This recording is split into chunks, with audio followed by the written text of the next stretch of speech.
This is The Ramsey Show. You can be intentional about your character. You can have money and a career. You are the hero in your story.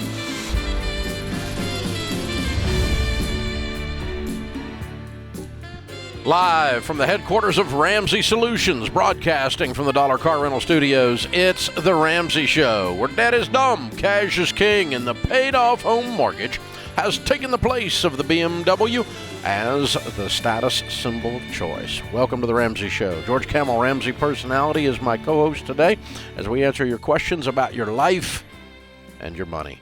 Open phones here at 888-825-5225. That's 888-825-5225. Among George's many jobs in this locale called Ramsey Solutions, he is the host of the newly popular big hit, the Fine Print podcast, where he explores the fine print that is screwing you over in various industries.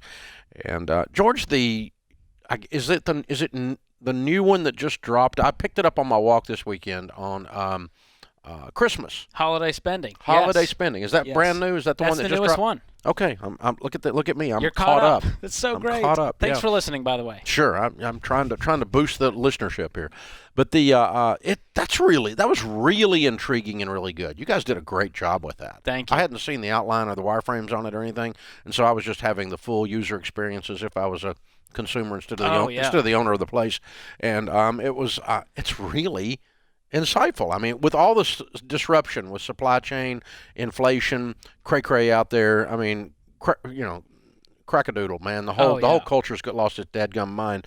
And then let's have Christmas, right? Well, we started it going, okay, let's do one on Black Friday and what you need to know to not overspend during the holidays. And all of a sudden, this global supply chain disaster hit, and we're going, oh my gosh, there's more to this story. And on top of that, you've got all of the baggage that comes with the holidays when it comes to family and expectations and boundaries. And so we had Dr. John Deloney come on there to talk about not only how to curb overspending, but how to deal with family and how to say no and how to set up healthy boundaries that are respectful to fammy. And you get a lump of coal, and you get a lump of coal, and you too. That adds to the stress of the holidays. Yeah. So I mean, I hadn't really half paid attention because my need for stuff is fairly low. But $28 billion worth of goods sitting in L.A. Harbor, Long Beach Harbor alone on 73 ships or something. Yeah, you nailed it. I mean, that's real good. It's pretty close to that. Your memory there. It's pretty close to that because I was just like, that's a lot of money floating out there and they can't get it off. Yeah. And that was when we shot it. When we did the recording. When you did the recording, but they may have gotten some of them offloaded now, but yeah, it's still just. And then might be a little backup with the old truck drivers after that. Oh my goodness! Basically, everything is bottlenecked, and it's making everything expensive. It's hard to get, which means you've got to plan early. You've got to budget better. You need to budget more, and that with all of the expectations with family, that can turn into a disaster, and you have a lot of regret come January. We pulled a ton of our stuff out of overseas production, Ramsey products and things. We've got a few things that come, but we used to regularly buy those cartons, and a whole carton full. Back in the day, Financial Peace University kits. Back when we had kits, we'd have a whole carton coming on a slow boat from China thing coming over, and it was like very inexpensive, and it's like $22,000 a carton now. In September, it was $10,000 a carton, and in June, it was $3,000 a carton? It has quadrupled, I think. No, more than that. More than quadrupled? It was nuts. Yeah. I couldn't. Wow. Yeah, that'll add to the cost of the goods inside the carton. Hello. Yeah. Because these businesses are not eating this stuff. You people are. It's gonna. Consumer gets the cost. If old Barbie is afloat on the seas, old Barbie's cost just went up considerable. People still get Barbies? Her value just went through the roof. That's amazing. Is American Girl doll? Maybe dogs. Are they too, made in America? I don't know. But it's getting wild out there. We're seeing Goldman Sachs. Bass backwards if they weren't, but they might not be. I don't know. So getting into port is 3 times slower, and it's astronomically more expensive. Yeah. So it's causing all sorts of issues. And so, I mean, Santa Claus has got his work cut out for him. The old boy's going to have to get a lot of that magic dust There's a out. shortage of batteries, TVs, gaming consoles, laptops, cell phones, cordless vacuums. I mean, pretty much everything you could want this Christmas. No, it's a pretty good joke line, too, that if you can't get a cordless vacuum, you just can't get a vacuum. That's You pretty can't good. get one. Who's getting corded vacuums in 2021? I'm not getting a vacuum, Not on so I purpose. wouldn't know. But I was going to have Rachel come over and do it, but it might be a long wait. I'd be hard pressed to make that ask. You're thinking that's probably not the one of my cards. children to have to do that. No. She's got her own problems. So, bottom line is, what do they do for Christmas? And now they need to listen to the Fine Print podcast, tell them what Absolutely. to do. But Yeah, to get ready for Christmas this year is going to be particularly strenuous. The big takeaway here is you've got to shop early. You've got to be looking for the deals because there's not many of them out there to find because the retailers aren't that desperate and there's not that much to get rid of. And so you're going to have to really do your research and really ratchet down that every dollar budget when it comes to holiday spending and get it done as early as possible. And I heard something else in there that I liked even better. Anytime you're buying anything and you get married to a particular thingy, you are about to get messed over in the negotiation. You need lots of options. Yes. And so an A, B, a C, even a D, a fallback option, default option in case A and B are not available and C is triple what it should be because of these shortages and no other apparent reason, then you need to be, listen, the way you survive crazy is you don't join crazy, right? You got to have options. Yeah. Well, we joked about it being like that movie Jingle All the Way with Arnold Schwarzenegger and Sinbad when they're fighting over the final toy. And that's what it's going to be like this holiday season when you want the certain model and you need that specific item and it's hard to find and it's already stressful going to the mall, I'm not sure how that movie didn't end up a Christmas classic. It is to me, in my heart. In your heart? Yeah. Okay, you're the right age group. Okay. Which we found out, this is the most fascinating part in the whole podcast. The research showed that there are over 200 Hallmark Christmas movies. Wow. As of this season. Well, and none of them made the Sinbad level. No. Funniest Sinbad line ever has nothing to do with Christmas. My dad used to put me in timeout. He'd take time out of his day to whip my butt. Oh, that's good. Great Sinbad That one held line. up. Great. That one stuck with me. Yeah. Oh, timeout. Yeah. I love that. So, Christmas, you need a plan. You need alternates. You need to shop early and often. You need to take your time and slow down. If you think you're going to stroll in there on the 23rd or the 24th, gentlemen, to do your classic guy shopping, you're going to find nothing in there. Nothing out there. May not even be toilet paper on the shelves at that point. And scarcity marketing. It's a real thing. So pay attention to the marketing and what they're telling you and what's happening to your brain. Limited time, limited quantity. They jack up your brain. And it's real now. Yeah. Everything's limited. So be careful out there. We probably have a marketing mention coming up that says something about Ramsey, something being scarce, just coming up right after we did that. I'm sure that's usually the way that stuff falls. But we don't tell you something scarce around here unless it truly is. I think we've got plenty of everything this year. From Ramsey stuff, books and wallets and everything, except Christy writes the calendar. The calendar. Man, that thing, we are going to run out of those. And we're not going to be able to get more because of the stuff we're talking about. So if you want to get one of those, you best get on it. There you go, folks. There it is. Check it out. The Fine Print Podcast. All kinds of wonderful information there every week. And this week featuring how to shop for Christmas properly. George Camel, my host, co-host this hour. This is The Ramsey Show.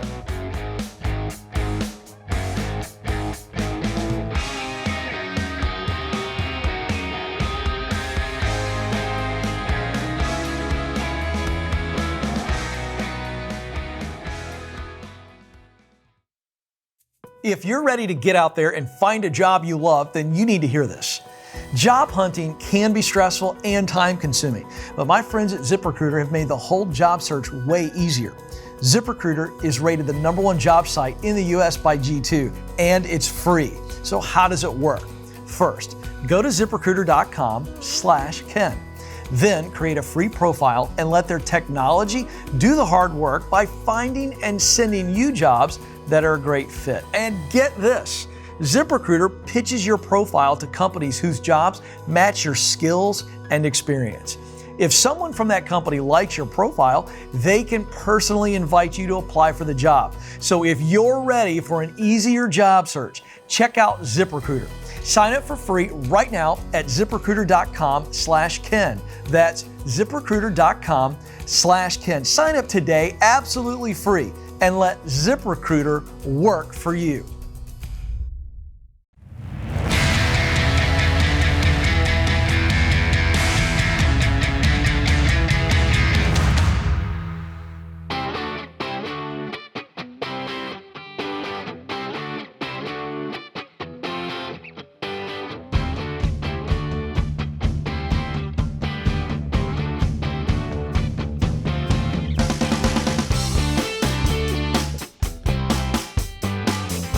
George Camel Ramsey, personality, my co-host today. This is the Ramsey Show. Common sense for your dollars and cents in a culture where common sense is so rare that having it is like having a superpower. Andrew is in Atlanta. Hi, Andrew. How are you? Well, gentlemen, pleasure to speak with you. You too. What's up? So I was just recently informed by the all-knowing government that my student loans are being transferred to Navient.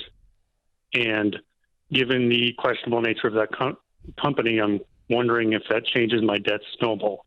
The student loans are $19,000. They're currently fourth in line in my debt snowball. And I estimate being fully debt-free in the spring of 2023. Okay. What's in front of it? 2 credit cards and a land contract, which I also wonder if the land contract carries more risk, given something you said recently. Yeah. So the land contract's almost paid out. It's not much owed on it. It actually is probably number 2. Yeah. It's actually hard for me to get my head around not doing. So what is number? The student loans are number 4. What is number 3? Number 3 would be a credit card. Yeah. What's the balance? What's the balance? $11,000. Okay. And what's your household income? $110,000. Okay. All right. So the stuff after the student loan is what's dragging you out into 23, not before. Correct. Because you ought to be busting through these 4, making 110 fast, right, George? Yeah. Yeah, I mean, as far as Navient goes... I'm making some changes. Yeah, Navient sucks, but they all do. Yeah, I don't think you have any worries there. I wouldn't adjust the snowball because of that. No. Especially with your income. I'd get these credit cards out of my life. I was just concerned about, from borrowed future and things. No, they're all bad. Navient is wrong. They suck. Yeah, Navient is just one we featured in borrowed future, but they all suck. And you know what? It'll probably be transferred again before you pay them off. And so that's just the nature of that industry. So I wouldn't be worried about them screwing you over. I mean, it doesn't. Whoever it's sitting with in the student loan world they're not as much crooked as they are just incompetent, which is actually worse because crooked you can actually catch, incompetent you can't fix. And so you just have to manage. You have to watch your account and make sure they're posting stuff the way they're supposed to all the time anyway.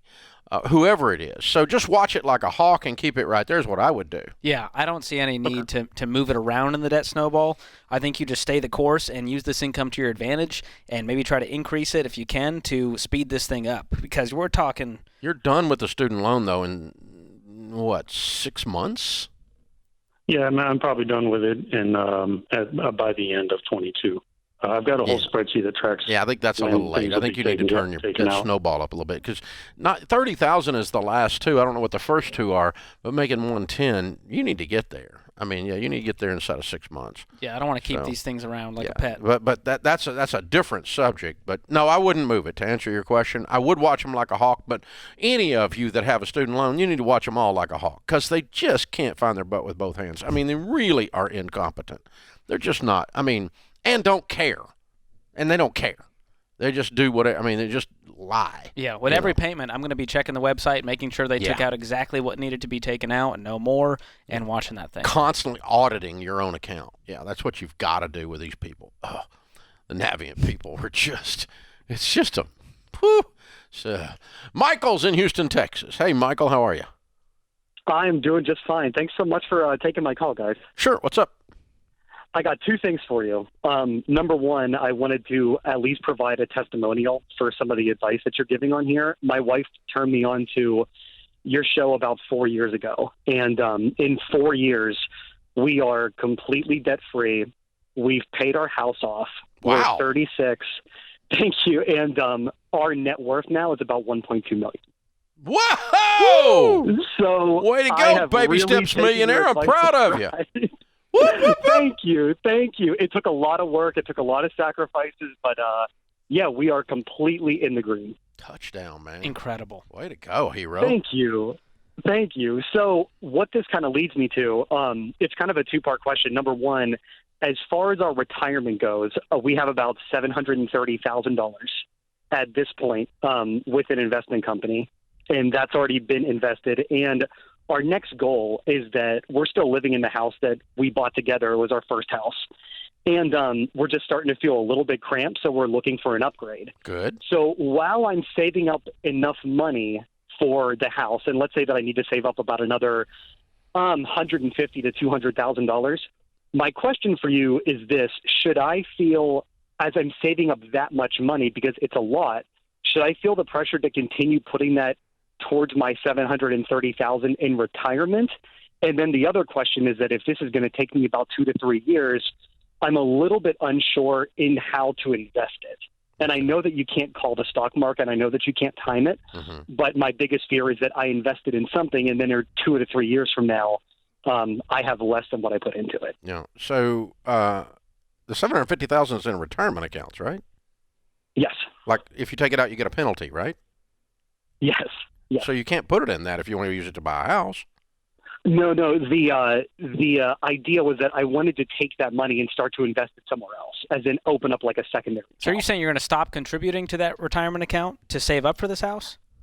That was kind of my question, is that while I'm saving up for the house, should I continue to still be putting money in my retirement accounts? Or do I have your blessing to say, you're in a really good place right now, you should put it towards the house? You're a millionaire. You don't need our blessing for anything. But we would tell you, as a matter of course, just to continue to put 15% aside, and above that, save for your upgrade. That shouldn't make or break your upgrade to lose out on that 15% Exactly. that you're investing. So I would, on anything above that 15%, I would be putting away. And if it's 2 to 3 years, that I wouldn't be putting it in mutual funds. That's a little bit short of a time horizon. Right. But like when we saved up for our house, if it's 3 to 5 years, we worked with SmartVestor Pro. We invested that, and it grew. It grew a little bit, which really helped us with our down payment situation. So 1 if you've to got 3 3 years, to 5 years, 1 to 3 years is a little bit tricky on the market.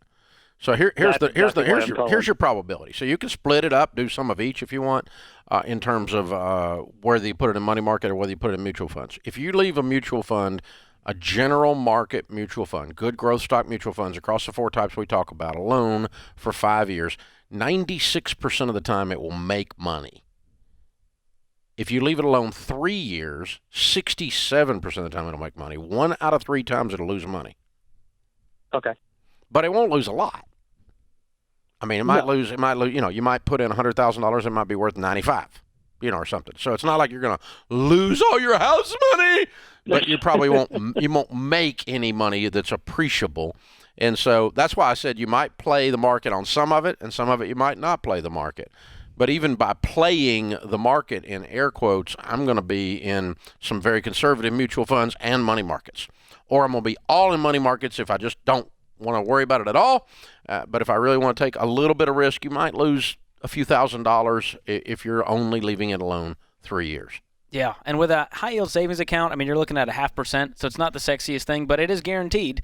And so you have that as far versus losing money in the market in a short period of time. Exactly. And the way I look at it is, a typical mutual fund, year in and year out, averages 10 to 12%, okay? A decent track record mutual fund, all right? And so it's got to do really sucky to get all the way down to a 0.5%. Yeah. And so I personally am willing to play that, but I don't want you to lose a little bit of money and then go, oh, I lost all my house money. You didn't lose like instead of having 100,000, you got 95. But you might have had 120. Too. That's the other side of it. That's your spread of risk. It's not all or nothing. This is not a roulette wheel.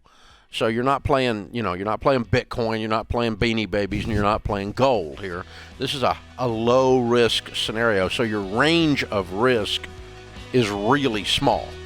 Really small. So either way you go. But if you're going to get down under 3 years, I start to get nervous, and I just start to park it in money markets. If I'm in your situation, that's what I would do.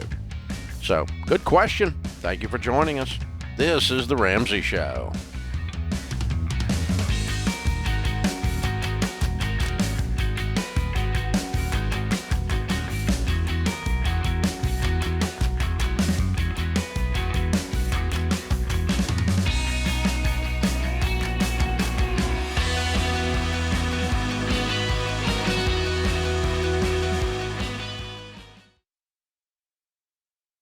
Stop paying your overpriced wireless provider and switch to Pure Talk. They use the same network as the larger providers for much less. For just $30 a month, get unlimited talk, text, and 6 gigs of data. with no contract. The average family saves over $70 a month by switching to Pure Talk. Just go to puretalk.com and enter the promo code Ramsey to save 50% off your first month. Pure Talk, simply smarter wireless.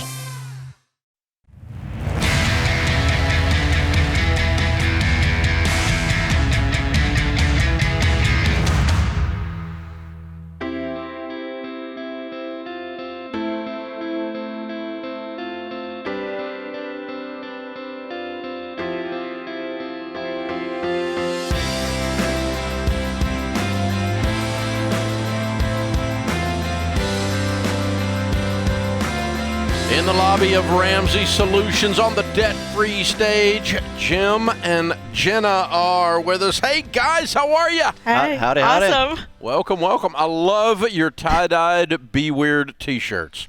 Best T-shirts of the week. That's impressive. Very colorful. I needed some color here. That's we're ready to go, man. See, I was born in the 70s, so no, I was born in the 60s, but yeah, but oh my gosh, still, oh, that's incredible. So, where do you guys live? We live in Perrysburg, Ohio, just outside of Toledo, Wonderful. northwestern part of the state. Well, welcome to Nashville. And how much debt have you paid off? $731,000. That is sufficiently weird. Wow. And how long did this take? A little over 9 years. All right. And your range of income? We started at $125,000. It went up and down in between there, even a year of unemployment for me, and we ended at just short of $130,000. So not much changed between the start and end. Cool. What do y'all do for a living? So I work at Bowling Green State University. Go Falcons. Jim and I met there. I'm in the College of Education there, and our oldest two also attend there. So I gotta love that tuition waiver perk there. So I work in STEM education, teach some, and also work with teachers in our area. Wow. Home of my hometown of my good friend Scott Hamilton. Yes. Oh, yes. Yeah. And a famous runner from the 70s. You know what his name was? Dave Waddell. Oh, yes. Oh, okay. Oh, yeah. I went to ice hockey camp there when I was 12. Nice. On that sheet of ice. No kidding. I doubt it's still there. It's probably melted down, literally. Yeah. But, wow. Same building, though. Yeah, There. I bet it is. I bet it is. Yeah. Wow. Very cool. Yeah, Southern boy goes to the north and get my butt kicked by those Northern boys playing hockey, but that's what happened. But very, very cool. Learned a lot. Well, welcome, guys. Okay, I'm guessing, I'm going to surmise 9 years, $731,000, and Be Weird T-shirts means you're paid off your house. We have paid off our house. That is correct. Yeah. You are officially weird. We are done. We are done. Bunch yes. of weirdos. Yeah. I love it. Congratulations. Thank you. Thank you. What's the house worth? $250,000. Way to go, Plus or guys. minus. Yeah. Very cool. Yeah. Well, tell us about your Ramsey journey that started 9 years ago. What happened? Well, the journey started a lot longer than that, I would say. Shortly after we were married, I was introduced by my newly acquired father-in-law to this guy by the name of Dave Ramsey. And he was trying to give me all acquired I like that. father-in-law. He Very was official. giving me all sorts of advice, and I did what any other, young 20-something-year-old thinks that they know it all. Completely paid no attention to what he was saying and went about our lives and did what every newly married couple does: buy new cars, run stuff up on credit cards. Thought we were living life what we're supposed to be, and then in the early 2000s, we bought some rental real estate, and that's where a lot of our debt came in. And at a point, we owned 5 rental properties, all completely 100% leveraged, done exactly how you weren't supposed to do it. Sure. And at the time, we thought we were creating future wealth, and in reality, what we created was a financial disaster. And when 2008, 9, and 10 came, and the housing crisis took all of our rental properties down to, nothing, we struggled finding tenants. We struggled getting people to lease. The values of them dropped significantly, and we were at the end. And that was into 2012, 13, where we were 2 days away from filing bankruptcy. Wow. And about ready to throw in the towel completely, and trying not to lose it here. You're good.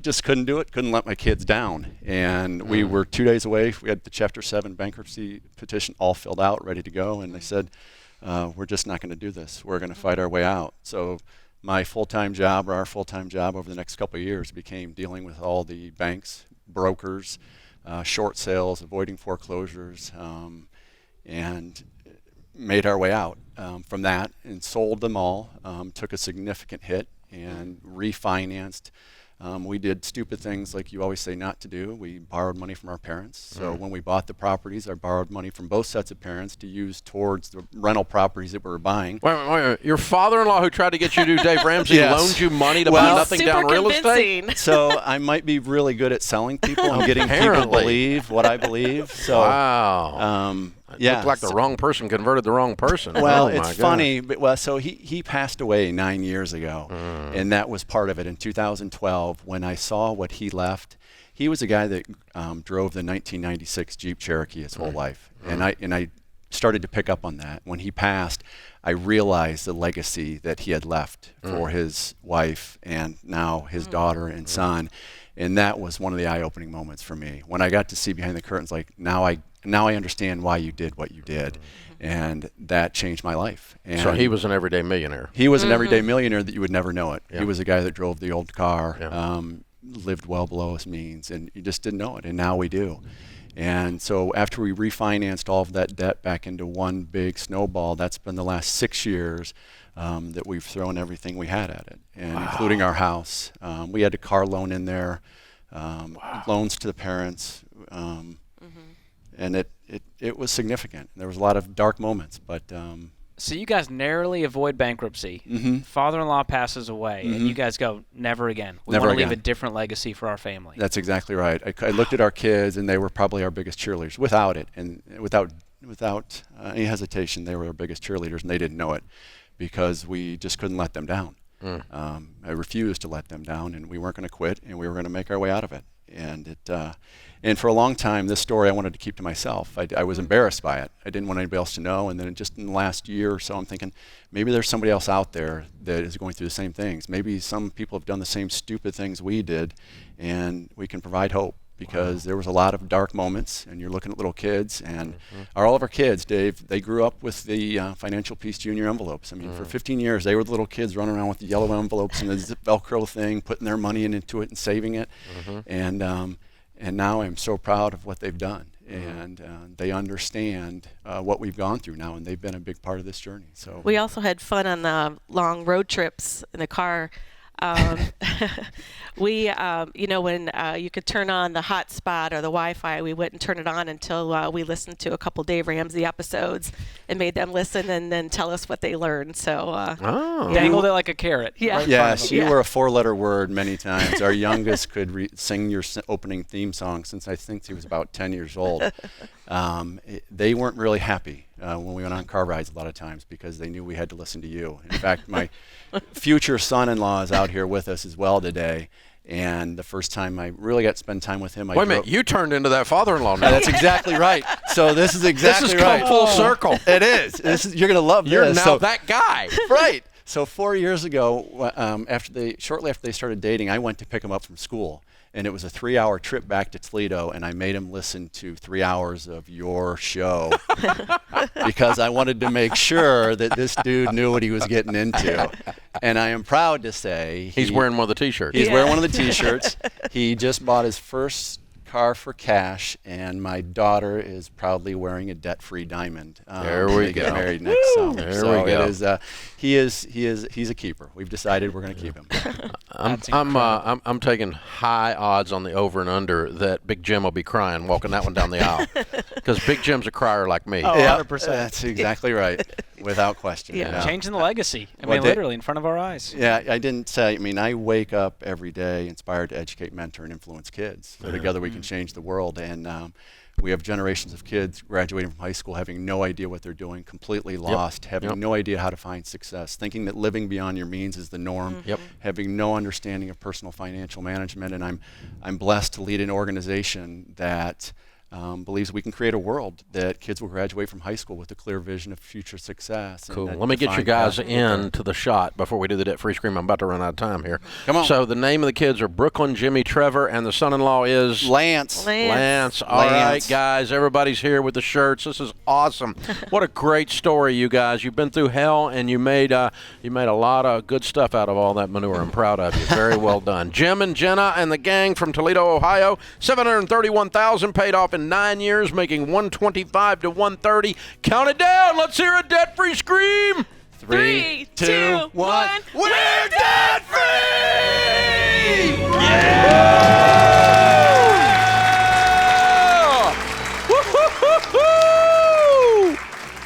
Well done, you guys. Very, very, very well done. We appreciate you being with us. What a great family. This is The Ramsey Show.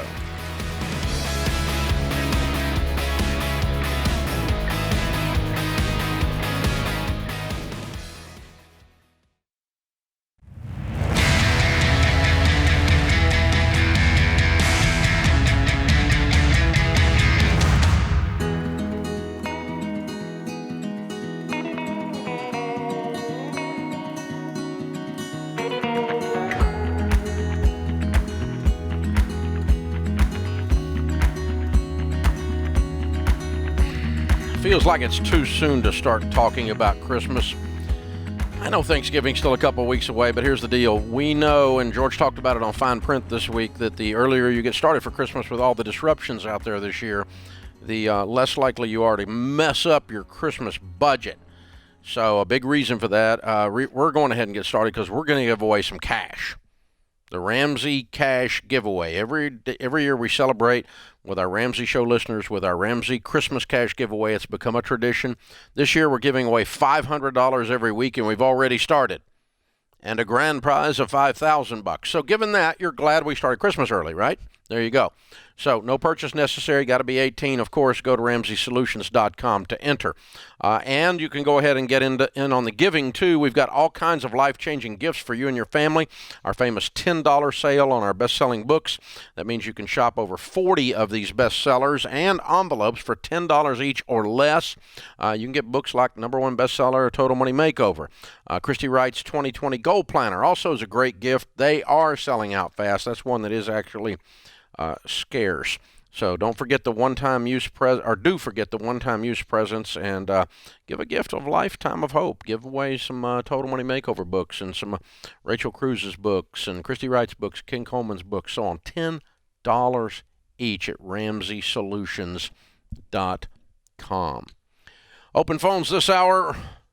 This is The Ramsey Show. The phone number is 888-825-5225. Flory is in Cleveland, Ohio. Hi, Flory. How are you? Hi, I'm good. Thank you for taking my call. I apologize. I'm super nervous. No problem. We never lost a patient. I love that line. My question is, I guess I'm all over the place with my finances, and I just kind of need to know where I should be. Make a long story short, I'm a hairdresser. I worked for one of the top salons in Cleveland, Ohio, on the west side. I ended up leaving that position. The owner, during the pandemic, actually ended up died by suicide. So, and then, so kind of going through a lot. The new owners ended up basically kind of making different changes. A lot of the stuff that I was taught, and I was there for almost 10 years. I've known them since I was 14. Big mentor, and I learned a lot, and I'm grateful for that. But things changed, so I went off on my own. I started booth renting. And I was on a non-compete for a year, and then now I'm back in the city that I used to work in, running my own studio with solo salons. I don't know if you're familiar with that too much, but I rent a space, and I basically run my own business. Mm-hmm. So my question is, I'm trying to shop around for healthcare. I know I should have that, but I am 33 years old. I haven't really had the need to have it. My financial advisor, my CPA, is all telling me get yourself health care. And so my question is, do I basically not pay extra on my house, or do I take that from my contributing to my my Roth IRA? Because right now I'm putting $500 a month in my Roth. I have no debt besides. Yeah. Okay. George.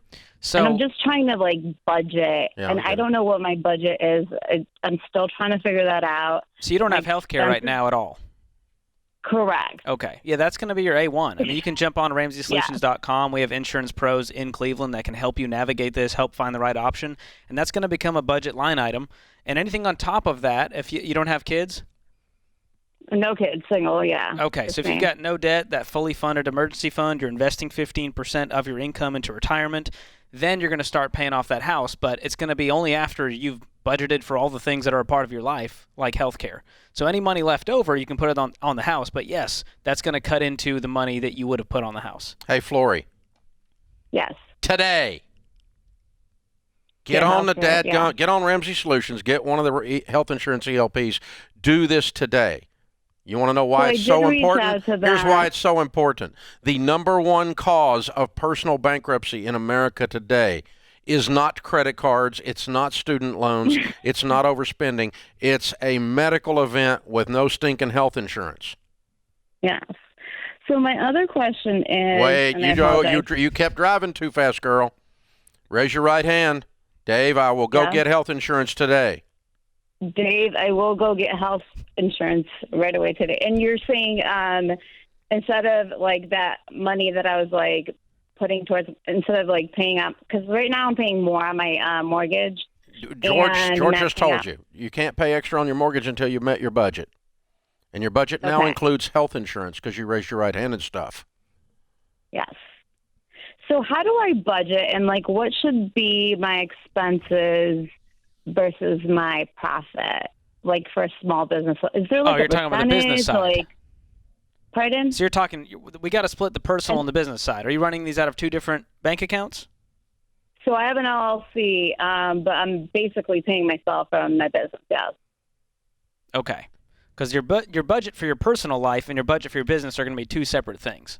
So we've got to make sure that we've got those separated in different accounts. And when it comes to expenses versus profits, Dave can speak to what that's going to look like as a business owner. But on your personal side, you've got to get that piece down first and make sure that you are paying yourself a living wage. Yeah, it's fairly simple. You're running a single chair operation. Your income is, you have very little expenses. You have the cost of the chair and you have some supplies. And so your income comes in, you pay the cost, you pay your expenses for operating the business, everything else is profit, and you're probably bringing all that home. And that's fine. You do need to set aside a fourth of that for your taxes. You need to be withholding on yourself because you're an independent subcontractor, and you need to be filing your quarterly estimates once a quarter on that. And again, your financial advisor, CPA, can probably hook you up with a good bookkeeper to do that, or check tax ELPs at RamseySolutions.com while you're there looking at the health insurance pros. So, Flory, what I hear is somebody who's had a lot of emotional trauma through the pandemic with the non-compete, the loss of the job, the loss of your friend, the owner that mentored you, the new people coming in, jerking you around. Your story had some pain in it, and I understand that, and I'm with you on that. The trick when you go through pain is to come out of it very process and systems driven. John Deloney always says facts are your friends. And in talking to you, you're just kind of circling the airport all the time. That's why I hit you so hard to make you land the plane on the health insurance. You also need to land the plane on your taxes, land the plane on your budget.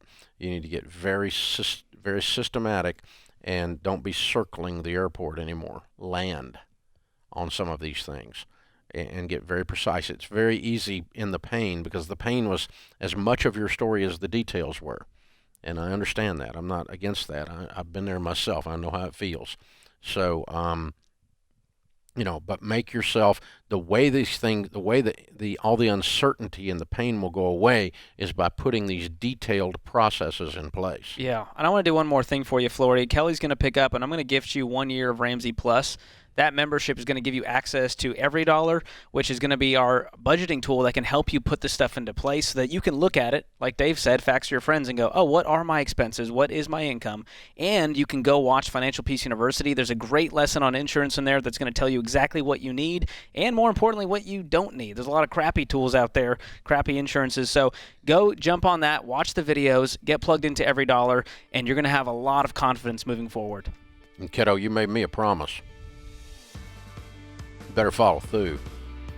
today, you need to go get health insurance. Doesn't affect me at all, but it's going to affect you. You need to go get health insurance right now, like you promised. This is The Ramsey Show.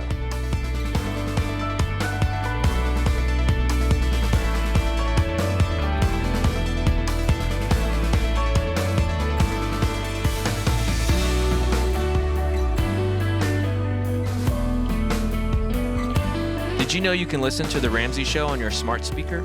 Just tell Alexa, Google Assistant, or Siri to play The Ramsey Show podcast. Check out all Ramsey Network shows on your smart speaker today.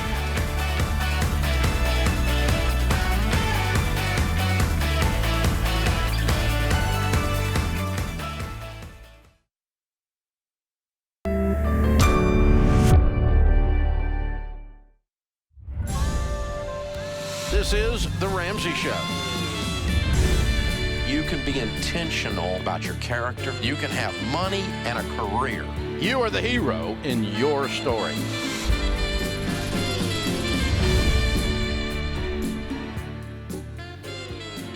Live from the headquarters of Ramsey Solutions, broadcasting from the Dollar Car Rental Studios, it's The Ramsey Show, where debt is dumb, cash is king, and the paid-off home mortgage has taken the place of the BMW as the status symbol of choice.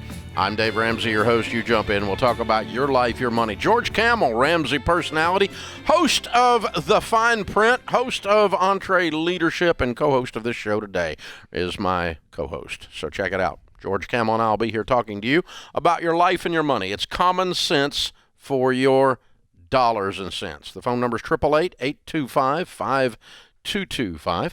Tyler is with us in Springfield, Missouri. Hey, Tyler, how are you? Better than I deserve. How about you, Dave? Just the same, sir. What's up?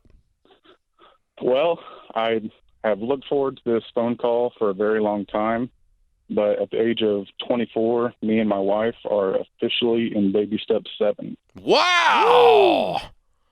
That's stinking impressive, hero. Way to go. It doesn't seem real. I'm not going to lie. What's the house worth? Roughly $275. Gee, man, how did you do that at 24? I sacrificed a lot of time away from friends and family to work a pretty well-paying job. Oh, cool. What do you do? I'm a truck driver. Okay. So you've been like 80 hours a week, huh? Wait a minute. That's not legal. That's not legal. It wouldn't be that many a week. Well, yeah. A lot. With a partner, yeah. Yeah. Yes. So I was calling since we are officially in baby step 7. Am I crazy for leaving my current job where I make roughly $110,000 a year to go work in the same field and take a pretty substantial pay cut, but be home every day of the week working 40 hours a week? What's the cut? I would be going to like $70,000 a year. Okay, so a $40,000 cut on 110.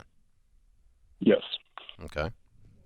Well, because you guys are in baby step 7, it gives you options, and one of the reasons we tell people to live and give like no one else is so later they can live and give like no one else. And so what I love about your situation is you can afford to take the pay cut, and it won't severely impact your financial life. Can you guys live off of your income?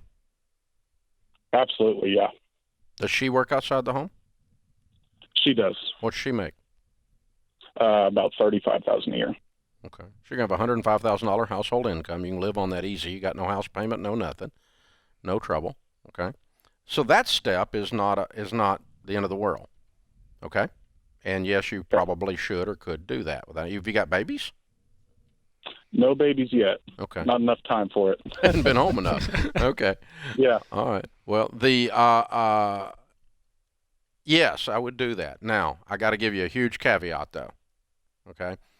Because there's this, it has to be a temporary trade-off. You're only 24 years old. I don't want you 34 driving local making 70. Yep. So I want to know what the next step is.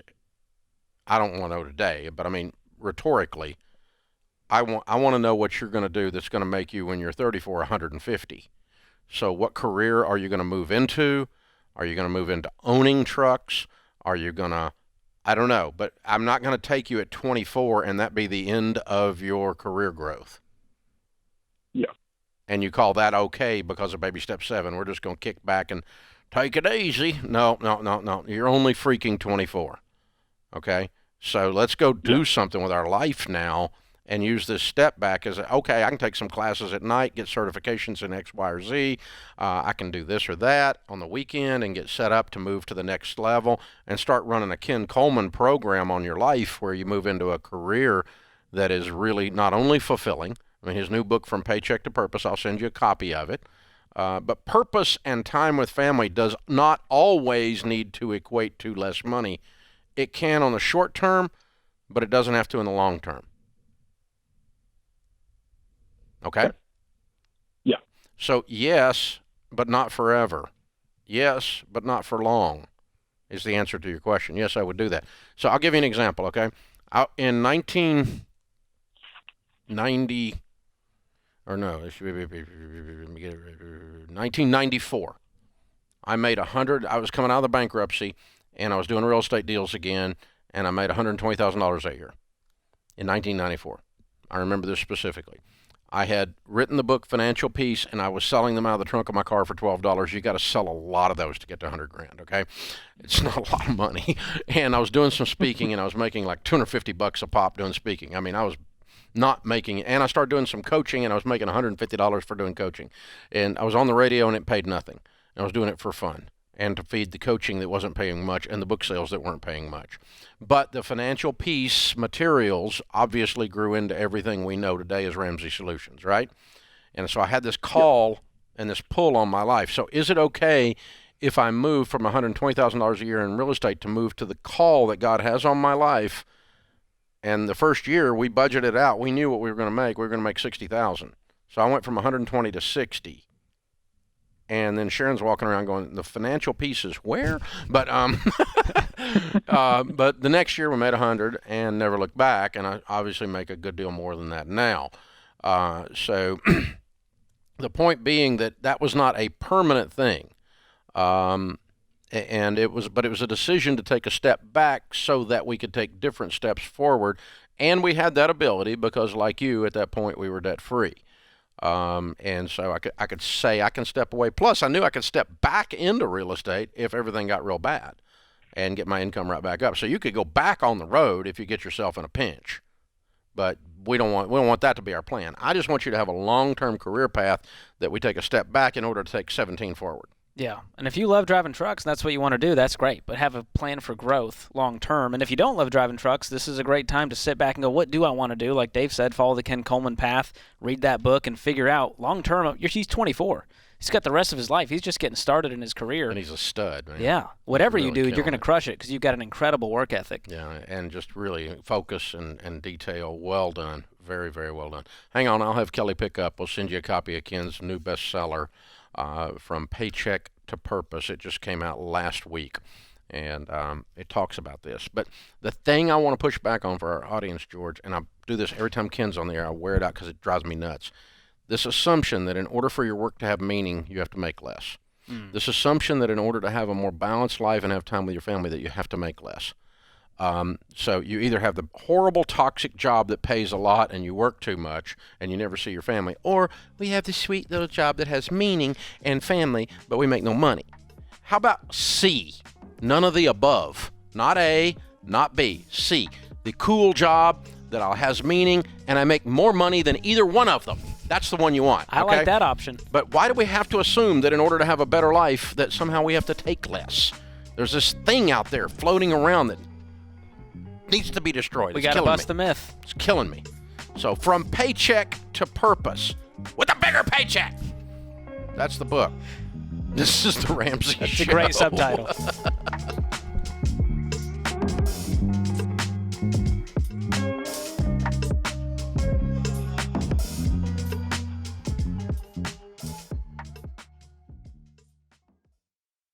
If you're considering a career in technology, I recommend Bethel Tech, and I'm not alone. Here's what Brendan said. Before Bethel Tech, I was driving Uber. Within 4 months of graduating, I got a job paying $60,000. About 2 years after that, I got a remote job that pays me $130,000, all thanks to what I learned at Bethel Tech. You could be next. Get started today at betheltech.net and get $1,000 to $2,500 off of your tuition. Again, it's betheltech.net/Ken Coleman.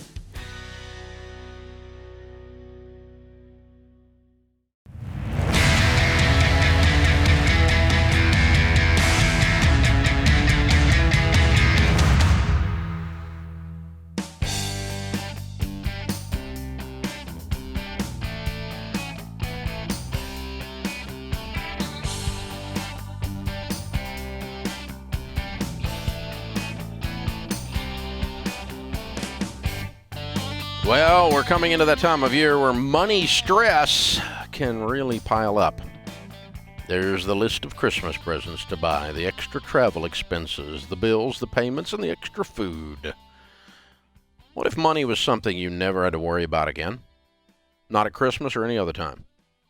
You know, it's actually possible. You just need a plan that works. And that's what you get when you go through Financial Peace University. You'll get the plan that has helped millions of people save for emergencies, get out of debt, become wealthy, be outrageously generous. Get the budgeting app, the premium version of Every Dollar. All of this happens when you're a Ramsey Plus member. And this is what you need to do. When you're not always worried about money, you get to live the life you really want. So this Christmas, give yourself a gift that will actually help you get there faster. Start a free trial of Ramsey Plus at RamseySolutions.com/Ramsey Plus. Just jump on Ramsey Solutions, get to Ramsey Plus, get your free trial going. And that'll get you into Financial Peace University. That'll get you into Every Dollar. And you can get ready for Christmas. Our question of the day comes from Blinds.com. They have a 100% satisfaction guarantee. Means even if you mismeasure or you pick the wrong color, they'll remake your blinds for free. You get free samples, free shipping, and with the new promos they run every month, you'll save even more. Use the promo code Ramsey to get your best possible deal. Today's question comes from Scott in Vermont. I know your company teaches to never use credit cards, but I'm having a hard time letting go of mine. The rewards that I earn are very beneficial to my family because we love to travel. My wife and I put all our utilities, groceries, and other expenses on our card and pay it off every month. What's the problem with doing this if we never pay any interest on the card? This is an age-old question, Dave. How many times have you answered this one? 6,000 or 8,000. But the thing is, you just did a great episode on the fine print about this. Yes, we did one on credit card rewards. And the numbers are worse than I remembered. Yeah, the true cost of credit card rewards is what that episode was called. And we talked to an ex-Capital One lady named Elena, and she really unpacked the secrets that they're using to take your money. And a lot of people think, well, I'm not paying any interest. So what's the big deal, Dave? Yeah. I'm not paying any more than I would have if I paid on it with a debit card. Well, obviously that's not true. Okay, you're not paying any interest, but here's what we know from the studies. Carnegie Mellon did a detailed study using MRI, and they actually determined that when you use cash, it activates the pain centers of the brain. When you use plastic, nothing happens. No brain. But but I mean, it's just left flatline, right? And so what it amounts to is you emotionally experience buying something and have a tendency to spend less when you spend cash. Visualize, everybody listening right now, a $100 bill in your hand leaving your hand. Oh, God! Right? And visualize you handing. Here's an interesting thing, too, Rachel Cruz brought up years ago. When you hand them the $100 bill, they don't give you it back. When you hand them your plastic, they give it back. Think about when you were a kid or something and you were trading. You know, you traded something. Or when you give up something to get something. That's what you do when you pay for something with money. But when you give them your card, they give it back. You didn't lose anything. See how that feels psychologically? So it doesn't activate the pain centers of the brain, plus cash just does. And so here's what all the studies tell us. Depending on the area and the item you're shopping for, you will spend 12 to 18% more when using plastic than you will when using cash. That's when using a credit card. When using a debit card, you'll even spend more. I use a debit card, but you'll spend more. I'll give you another example, okay? George, are you old enough to remember walking inside the store to pay for your gasoline? Oh, yeah. Okay, before you'd paid at the pump. Okay? Let me tell you what happened the last time people had to walk inside and pay for gasoline, and it doubled in price. There was almost a revolution. They were going to burn Washington, D.C. down. Now it goes from $2.50 to $5, and nobody notices because you just plug it in the thing, pay for your gas, and walk away. The only thing you notice is you didn't seem like I got that much gas. Oh, that's weird. Okay, and you drive off. But if you walk into the store, the physical act of walking into the store and pay cash, and that registers that freaking gas is doubled, I'm gonna kill somebody. You start to have this experience. And so that, again, shows us that there's a behavior mechanism going on. You can take it one step further. Move away from plastic. Use to Apple Pay or Amazon Prime, where there's no friction at all. I mean, you're not even touching something physically. You're just waving you go to Home Depot and you wave your little phone across, and you just bought like a house of lumber, but you just waved your phone. But you didn't emotionally experience it. No. Right? I just bought tools. I don't even know what they do, but I just waved my little phone across. I do it with my Apple Watch now. Oh, yeah, it's even worse. Here's what I do, Dave. You're going to love this. Starbucks drive-through line. You got the watch, and you just hand it over like a tiny king, and they kiss your wrist as they scan it, and you get your $7 Tiny latte. king will have a mocha. Exactly. And the dopamine hits. Kiss my wrist. You can't beat it.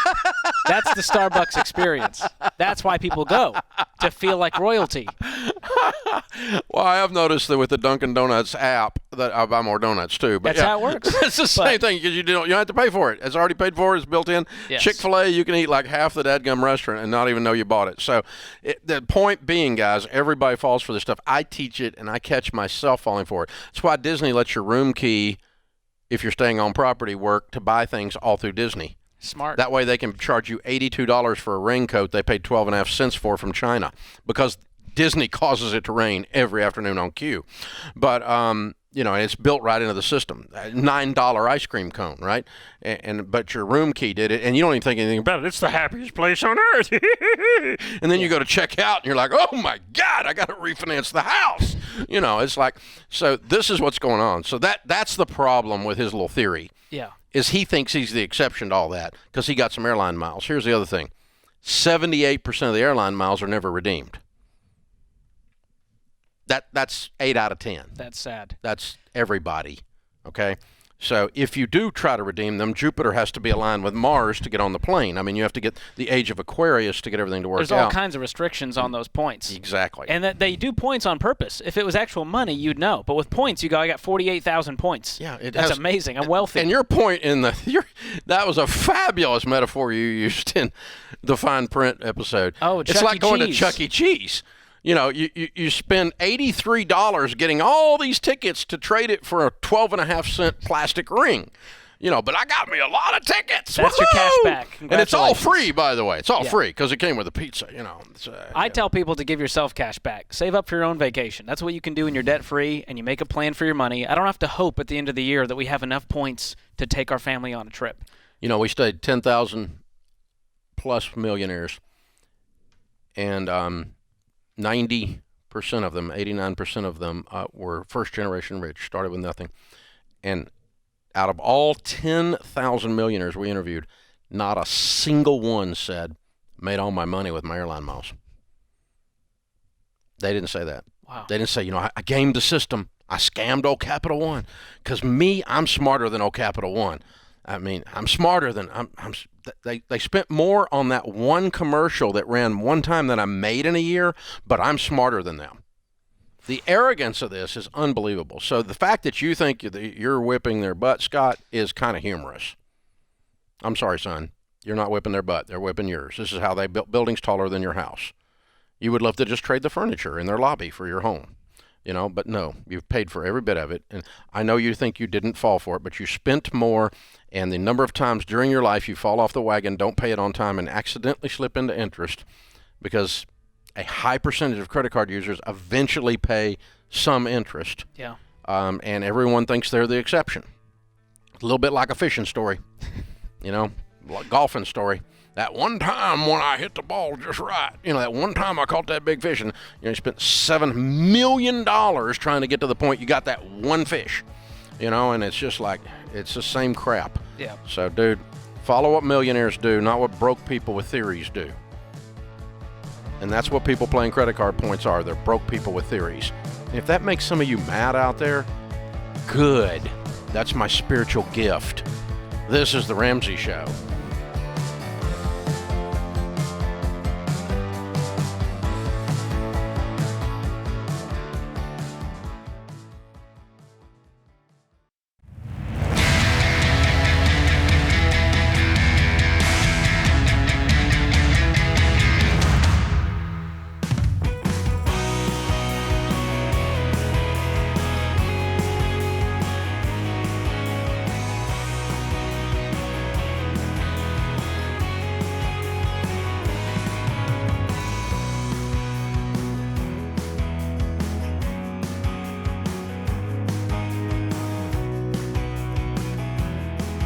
In the lobby of Ramsey Solutions on the debt-free stage, Brad and Julie are with us. Hey, guys, how are you? Hey, Dave. Welcome. Where do you guys live? We're just outside of Atlanta, Georgia, and Cartersville. Yeah, welcome to Nashville. Thank you, sir. And all the way up here to do a debt-free scream. Yes, sir. How much have you paid off? $676,997.39. Woo! Wow. How long did this take? 5 years. Good for you. And your range of income during that time? Started off at 75 and ended at about 175. Wow. What do you guys do for a living?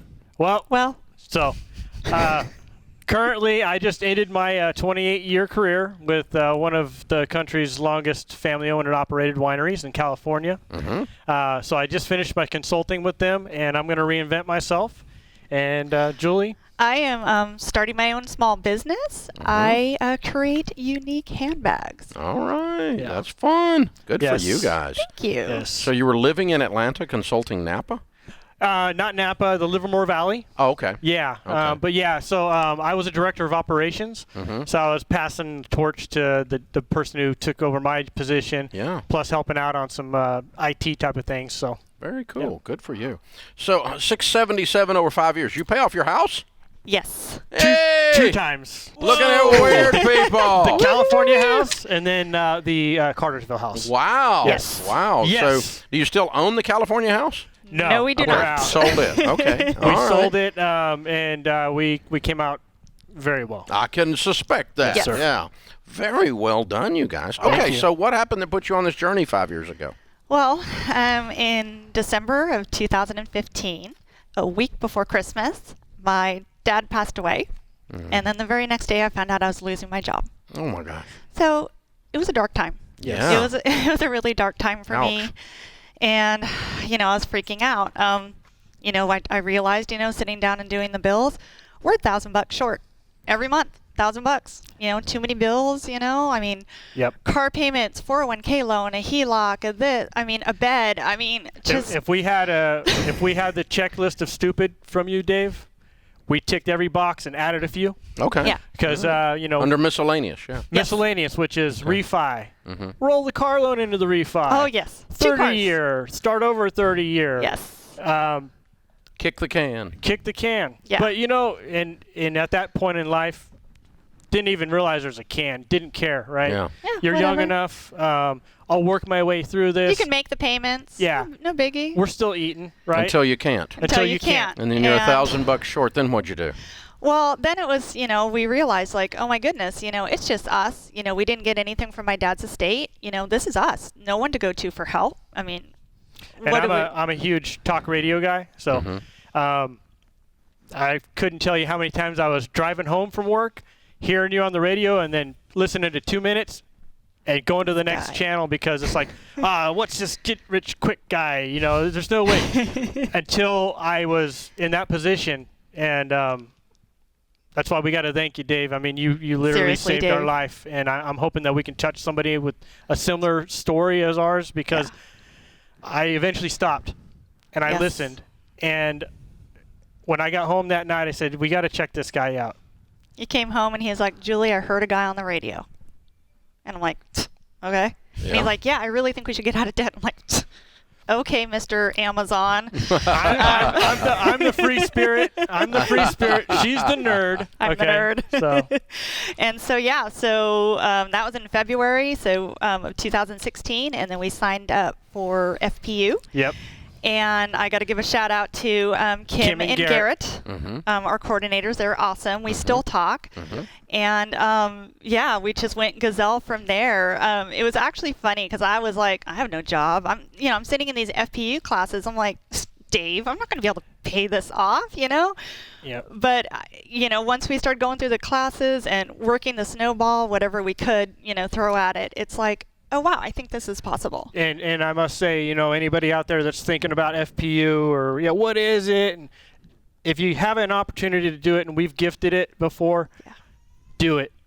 You're going to feel weird the first 2 weeks, undoubtedly. You're going to feel like Julie said, what am I doing here? What am I doing here? But you meet a lot of, and I encourage you to go to the actual class. You can do it online or, through DVDs. Go to the class. But go to the class, meet other people, realize you're not the only ones with these problems. Yeah. And actually, I hate to say it, but I felt better. We felt better coming out of the class by the third week because we realized we had a lot of debt, but we were nowhere near some of the other folks in the room. But the other thing is, and this goes very, very true for single folks, you probably feel the worst because you feel like you have nobody out there.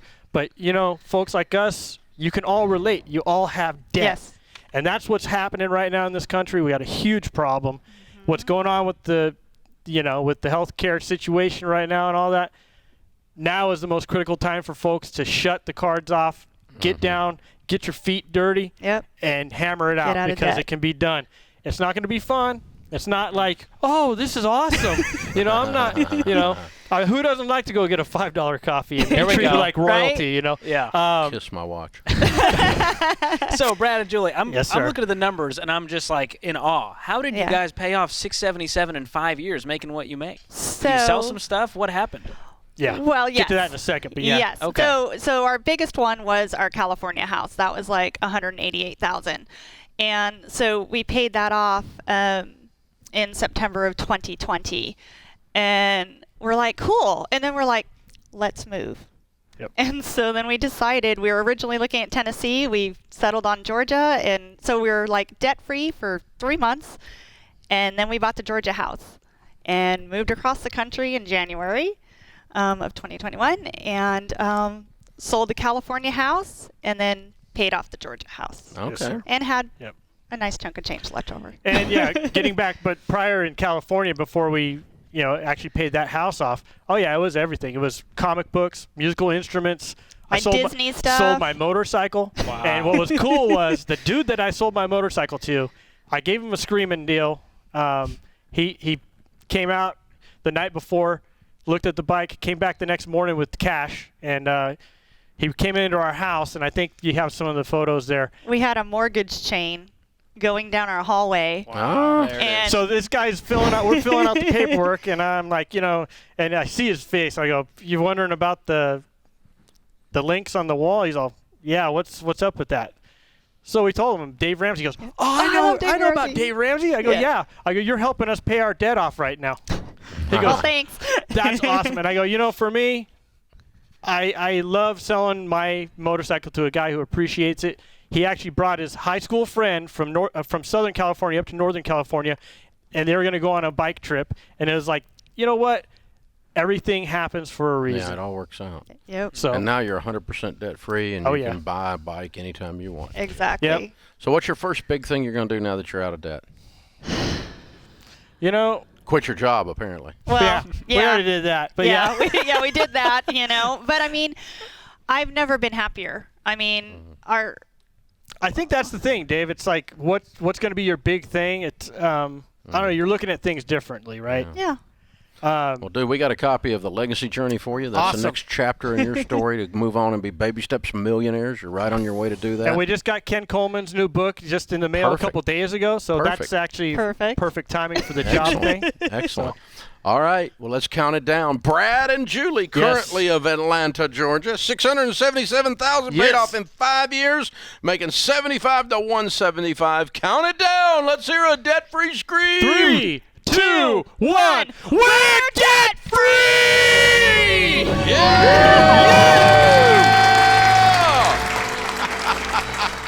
That dude's about to run through a wall.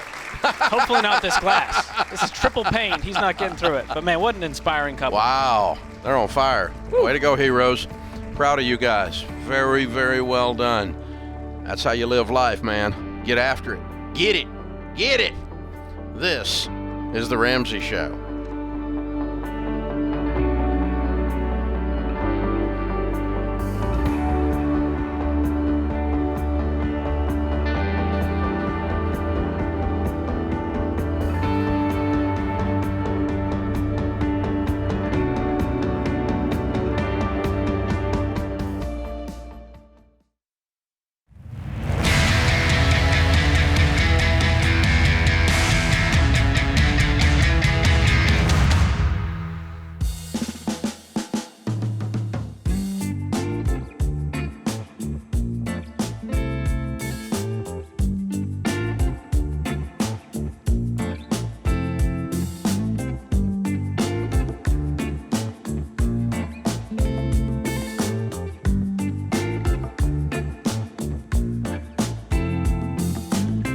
Welcome to The Ramsey Show. George Camel, Ramsey Personality, is my co-host today. Keziah is with us in Minneapolis. Hey, Keziah, how are you? I'm good. How are you? Better than I deserve. What's up? So I'm getting married in February, and I am living in an apartment right now with a couple of friends, but I'm looking for an apartment to move into before I get married so that it won't be as hectic during the wedding. And there's just not a lot of apartments available in my area. And I don't have a credit score, which is totally fine. But I also, me and my fiance both just got new jobs recently, so we also don't have any like proof of income to show the apartment. So we don't exactly know how to go about that. When did you get the jobs? Like 3 weeks ago. And they're looking for like multiple months. And I had jobs before, of course, but they're looking for someone that I'm like currently employed with. I think you've talked to 2 apartments. We did an interesting thing. We did an experimenter here a while back. We called all the major apartment complexes in the Nashville area, like 30 of them. 2 of them required a credit score. Oh, yeah. I called them and they're totally fine with me not having a credit score. I agree with that. But they just need a proof of income, which I have an income. I know. So just get a letter from your employer. I'm gainfully employed. I just started a new job. I'm getting married. I mean, how many pay stubs do they need? Yeah, she said like they want multiple years or something for a freaking apartment. That's silly. No, you're not a freelancer, right? This is a salaried position? I have a lot of my income is from babysitting and then from an internship and then from a preschool. So I have multiple streams of income, but my main one, So you don't have a pay stub except from the preschool? Yeah, except for the preschool. Yeah. So that's your problem, yeah. Yeah, I think you're going to need to look around and find a landlord, find an apartment who's willing to look at all of the sources of income and say, hey, this is clearly something that you can afford. And recently on the fine print, we did this, Dave. We called all around the country. We called normal single-family homes with landlords. We called apartment complexes. And all of them just said, hey, you might need a little more deposit. So you're just going to need to explain your situation like a human, and they should be willing to work with you if you find the right place. Yeah. Occasionally you'll run into somebody who's just being a corporate geek and is following the Barney Fife letter of the law or something. But most of the time you can say, okay, look, here, I can show you the budget. I can show you exactly what's going on. I can show you I've got these 6 jobs babysitting, and I'm a legitimate nanny. This is what I do. It's just independent subcontract, and I've got this pay stub. And your fiance, if he's signing on it as well, if he has a traditional pay stub, that'll be enough as well. But yeah, you're going to run into some people that aren't going to understand without a credit score, and you're going to run into some people that don't understand without a traditional job. But you just have to search a little bit more. That's why I was challenging the number of times you've done this. And the other thing is this: quit emailing people and texting them. Go sit down and look at them in the face, and that'll change your outcome as well. Go sit down you seem like a very reasonable person. I'm sure you present well sitting in front of someone and say, here's the story, here's the situation, I'm getting married, here's the guy I'm getting married to, and would you all consider it in this situation? No, yes. That's what you're going to get. You're going to get a few no's and you're going to get a yes. And you can find someone to do this, but it is going to take more than just everybody does your deal, because everybody doesn't do any deal. Yeah, and if you go there and you get a tour and you sit down face to face, I think it is a different situation than a cold email. Mm-hmm. Definitely. But you guys just jumped on the phone. Now, you were doing a credit score only. You weren't trying to say... We asked them about the whole situation. They said, well, we need to have proof of income, and we need to make sure you're not a criminal. That was it. And other than that, they said you might need a higher deposit, which you'll get back if you don't trash the place. Right. And that was it. And with her income being multiple streams and some of them being self-employed, like babysitting and so forth, she may have to put down a higher deposit. Yeah. In that situation, because the proof of income is what she's running into. But still, I've got a bunch of rental property, and we would rent to you, but you're going to have to make the case.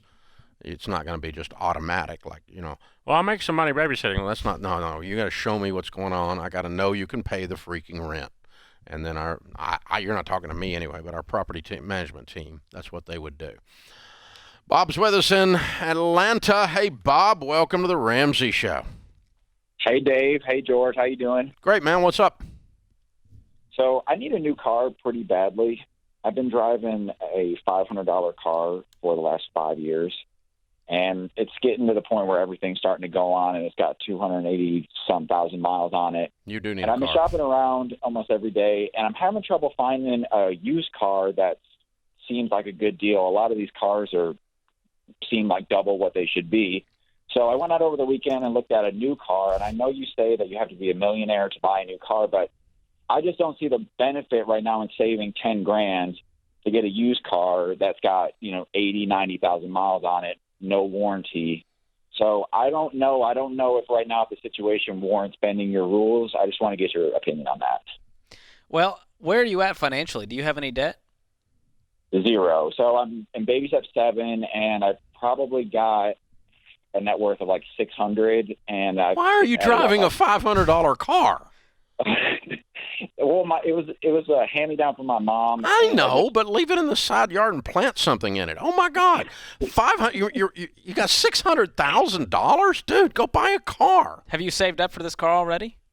Yeah, I could. I'm not there yet. I'm probably like a month away from having cash for it. I looked at like a $40,000 Jeep. What's your $60,000? What's your $600,000 in? Half of it is my house. A quarter of it's in a Roth IRA, and another quarter of it's between brokerage and savings. So you have the money in there to go write a check and buy a car. Go buy a $10,000, $15,000 car. And this crap that all $10,000 cars are worn out or $15,000 cars are worn out. Dude, you've been driving a $500 car. This is exponentially a better vehicle than what you've been driving. Okay. You don't have to buy new. There's no, But he's saying, well, it's not a deal right now because of the car market. There's nothing that's a deal right now. New cars aren't a deal. A lot of new cars are going for over sticker.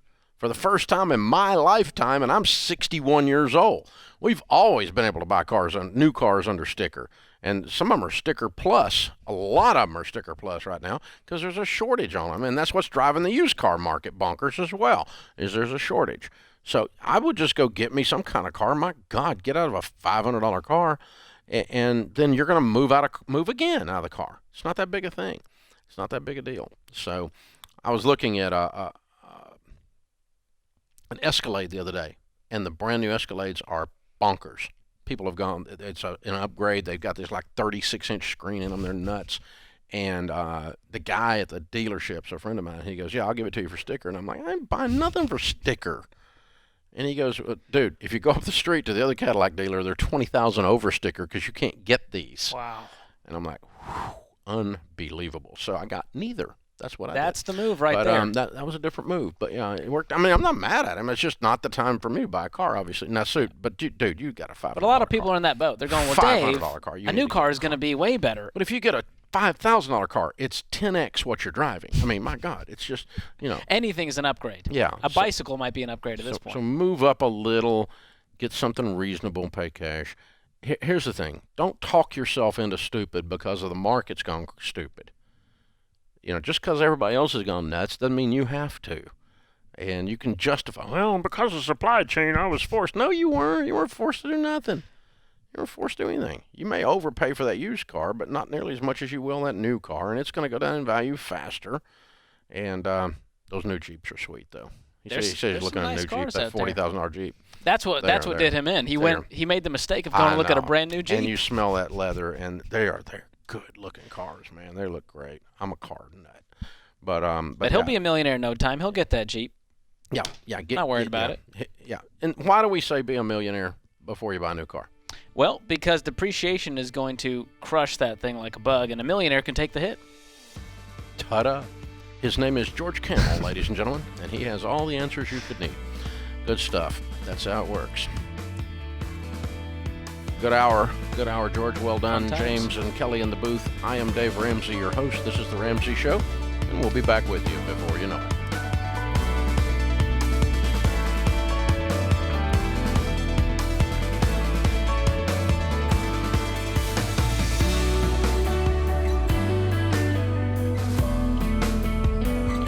Hey, it's Kelly, associate producer and phone screener for The Ramsey Show. If you would like to do your debt-free scream live on the show, make sure you visit theramseyshow.com and register. We would love for you to come to Nashville and tell Dave your story.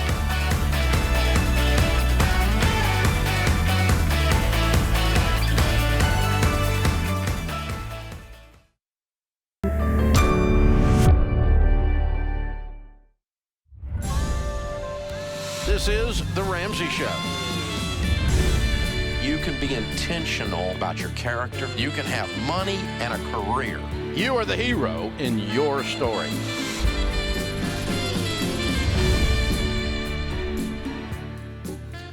Live from the headquarters of Ramsey Solutions, broadcasting from the Dollar Car Rental Studios, it's The Ramsey Show, where dad is dumb, cash is king, and the paid-off home mortgage has taken the place of the BMW as the status symbol of choice.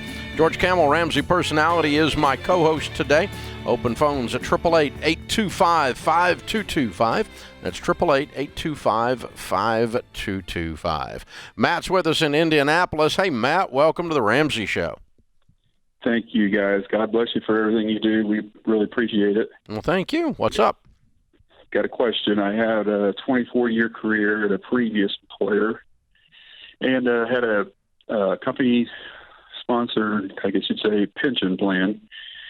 And when I left there, I was given three amounts, what the life annuity might be worth at 55, 62, and 65. And I was wondering if there's any way to try to convert that, what it might be as a lump sum payment. Is there any kind of calculator or estimate? Because that was not given to me at all. Okay, so you got the possibility of a monthly payment for life. Yes. You got the possibility of a lump sum at 55. Did they give you a lump sum today? No. I have the numbers for what the monthly. Will they? Well, probably not. I would have to call the company that actually handles the money, which is like One America, and whether they would talk to me or not, I don't know. Well, I guess my question is that an option to take a lump sum today?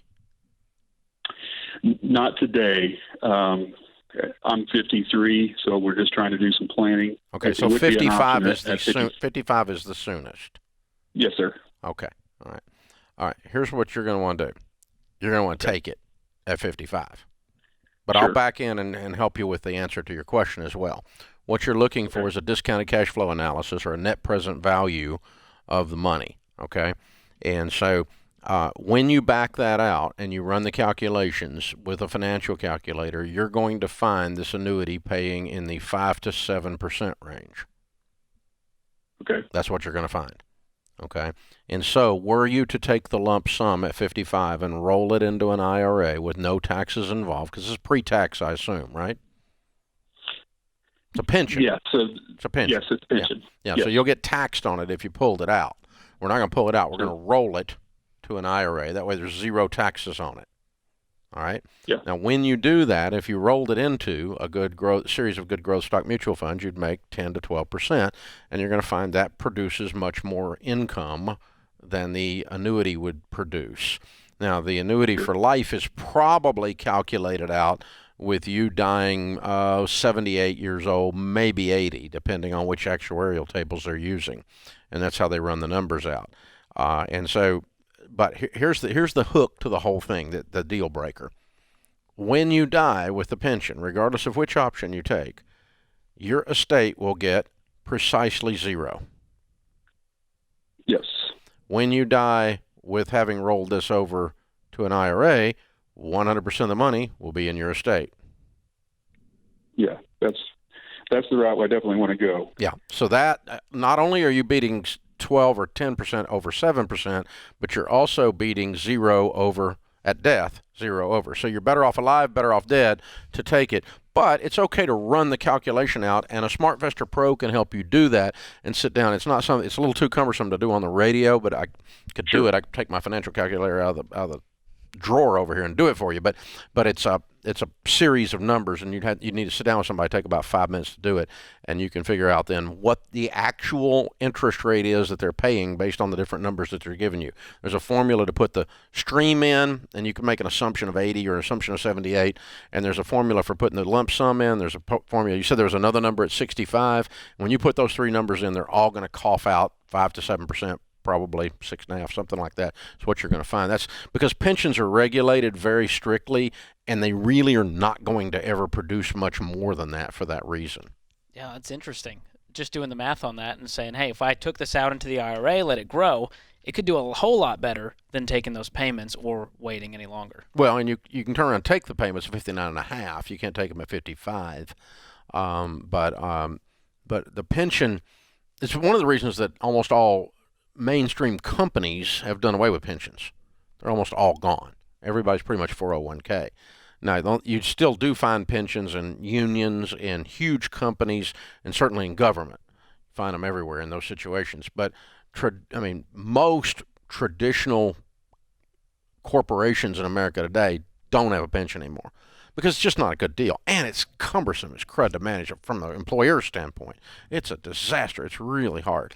But so the big thing is just when you die, you get nothing, versus when you die, you get something. Your heirs get something. Yeah, that alone is good reason to take it and invest it as soon as possible. It's $100,000, $50,000, $200,000, whatever it is. It just evaporates, and so that pretty much destroys the math. Even if the numbers were reversed, if you only made 7 moving it, and you would have got 12 leaving it, you still got to think about 0 at death, and it starts to offset the numbers. So, you just still got to do the critical thinking on it. But it's okay to do the math, and it sounds like he wants to. So sit down with a SmartVestor Pro. They can pull out a financial calculator and in just a few minutes back into those numbers. I could do it, but I'm not going to do it on the air. I used to do that on the air, and it drives me nuts because I get too ADD. Punch one number wrong. Well, I'm trying to talk, and then I hit it in, and it just doesn't work. So, all right. So generally, folks, if you have a pension lump sum option, take it and roll it to an IRA in good growth stock mutual funds with your SmartVestor Pro, because when you die, it doesn't evaporate that way. That's your general answer. Now, there may be some weird exception somewhere, so it's always good to think about it, always good to learn about it. But in general, that's some fairly simple reasoning that'll get you to that answer. Ryan is with us in Johnson City, Tennessee. Hey, Ryan, what's up? Ryan, George, it's great to talk to you guys. You too, sir. I've got a serious life question. Quick backstory. Dave, I dropped out of school when I was 17 years old, and I've worked my hind end off the last 8 years to get to where I am today. But you're 25? My father-in-law, yes, sir. Okay. And I've been a heavy-duty diesel mechanic ever since. I actually run a shop now, and for a major company, and my father-in-law has approached me to take over his construction business. Now, I also own a home investment company where we buy, fix, and resell houses. I'm currently working on 2 houses. All this is done with cash, no borrowed money. And I don't know. I've worked really hard to get to this point. I'm nervous. Yeah. I don't know what kind of decision, I understand. Scared, I guess you could say. That's a very, very good question. I'm bumping up on a commercial break here, so we're going to go make a little money so we can stay on the air. And we'll come back here and be sure we answer your question a little more thoroughly. I don't want to do it in 10 seconds, so hang on, Ryan. Be back with you. This is The Ramsey Show.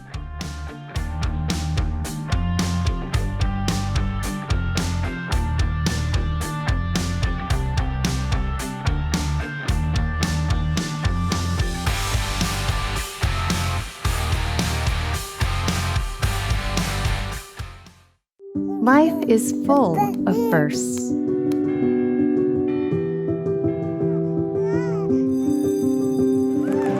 As the first and longest-serving Christian health cost-sharing ministry, CHM has shared medical expenses for its members since 1981.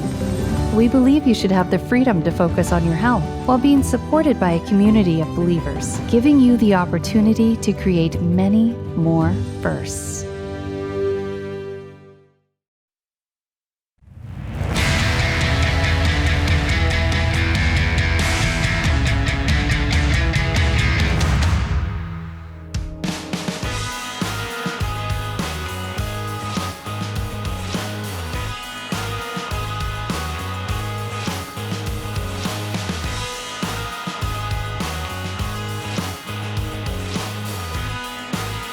George Camel Ramsey Personality is my co-host today. We're talking with Ryan in Johnson City, Tennessee. Started out at 17 years old as a diesel mechanic. Now he runs the shop, doing really well. His father-in-law comes, by the way, he's doing some fixes and flips on some houses. Father-in-law comes along and says he owns a construction company, and Ryan, we want you to come over here and run it. And that's about how far we got in the discussion. Is that a fair summary of what you told me so far, sir? Yes, sir, Dave. That's accurate. Okay, cool. So, what is the what are you gonna do? I don't know. That's kind of wanting some advice from you guys today. Start off. What it is he's looking to, in the next 5 to 6 years, he's looking to pass it on and be. He's ready to retire. He's worked this business for 30 plus years.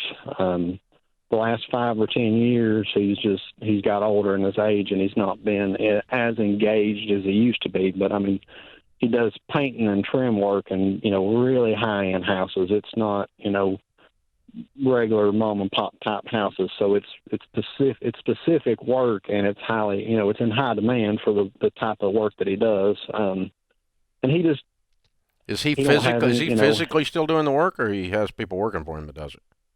He goes to the job site. He has multiple people. Well, he's got a paint crew and a carpenter crew, but they're doing specific type of high-end trim work, paint work. Yeah, they're doing craftsmen. They're doing high-end stuff. It's not slap it on there. But he's not swinging a hammer or a paintbrush anymore.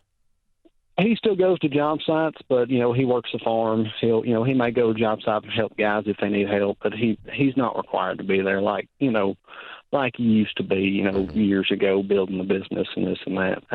He actually let the business get a little smaller than it used to be. He used to have about 60 or 70 employees, and now he's in the 20s. But like I said, last 5 or 10 years, he hadn't really wanted to work. Okay, so what's the profit on the business? I don't know. It's okay. We haven't sat down and talked those numbers, but basically he can replace my income as far as what I'm making here today. I'm putting in. But long term, you're doing this to get your income up. Yes. Okay, and so I want to know what that is. I mean, replace my income. What do you make now?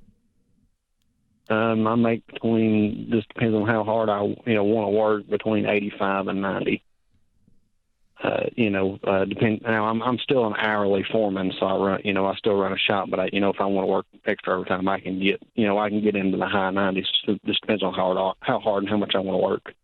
That's just from my current job. That don't count my the company that I've got where we buy and sell houses. I think I made like between foreman and that last year I made like 135-ish or something.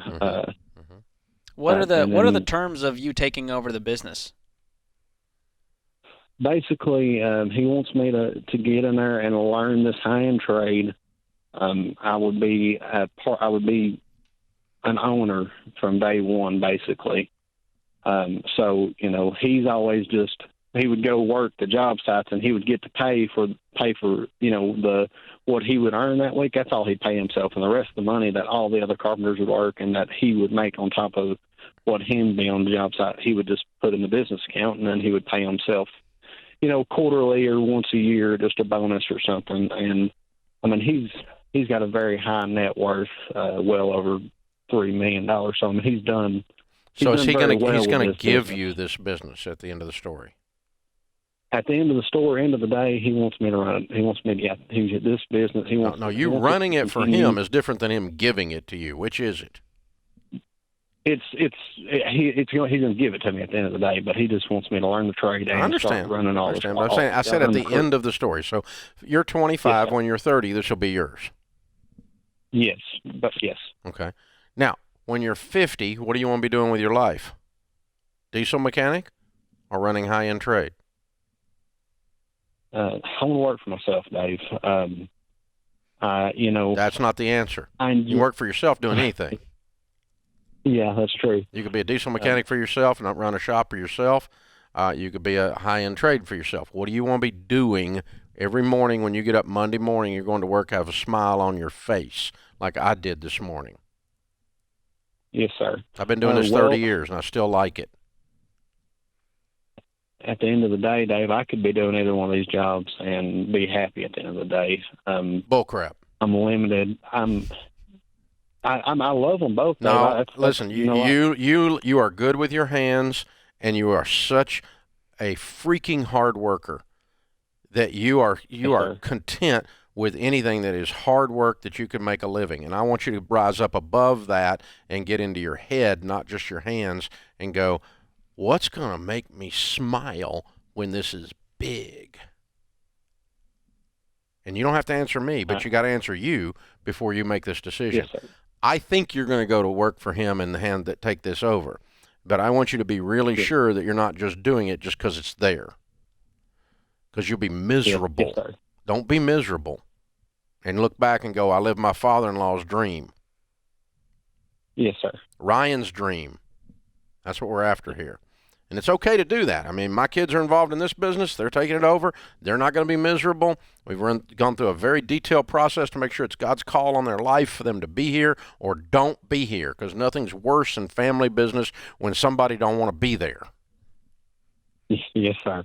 I tell you what, Dave, I won't do anything that makes me miserable. I want to come home and be with my family and enjoy the time I'm with my family. So I want. And when you don't enjoy what you do, I ain't gonna. You aren't doing those real estate deals just for money. You enjoy that project-based, get stuff done, take something and transform it, and put it back out in the marketplace looking better than it did, and make some money on it. You enjoy that, don't you?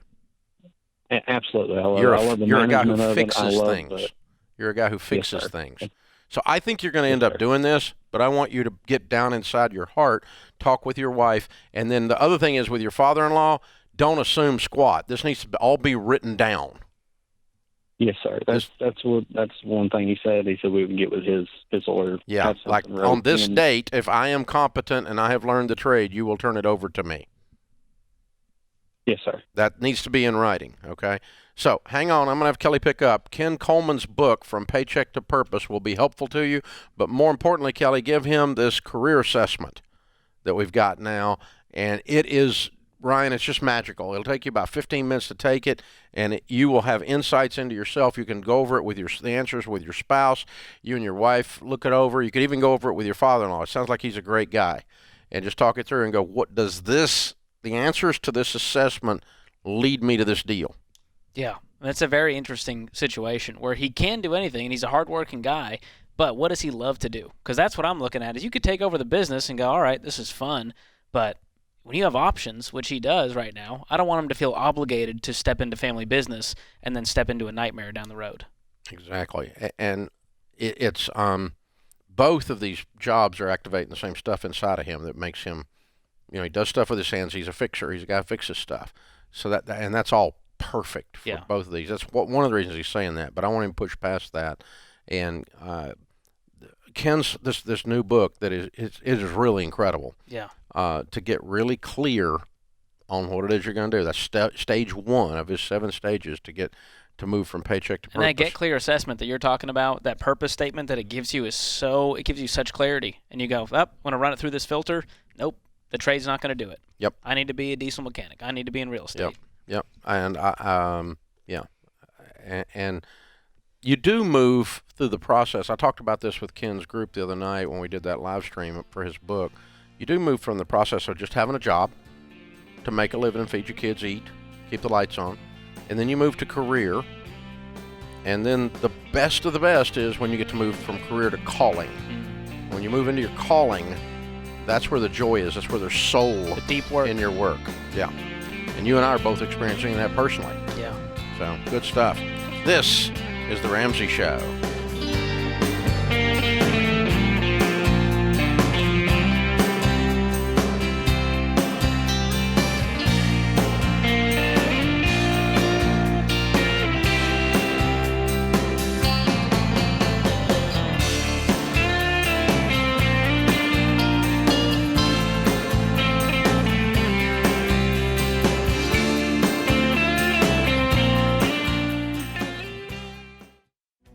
If you're looking for ways to update your home without blowing the budget, I've got it. For years, I've been telling you about our friends at Blinds.com. Blinds.com makes it simple to shop top quality blinds, shades, and interior shutters from home with easy online ordering and free shipping. With Blinds.com, there's no need to renovate your entire home. Just change out what's on your windows with upscale choices like faux wood blinds, cellular and roller shades, or even outdoor shades. Plus, Blinds.com guarantees the perfect fit, whether you do it yourself or you have them measure and install everything for you. Shop their latest looks and see how much you can save at Blinds.com today. The easy and affordable way to make your home more beautiful is Blinds.com.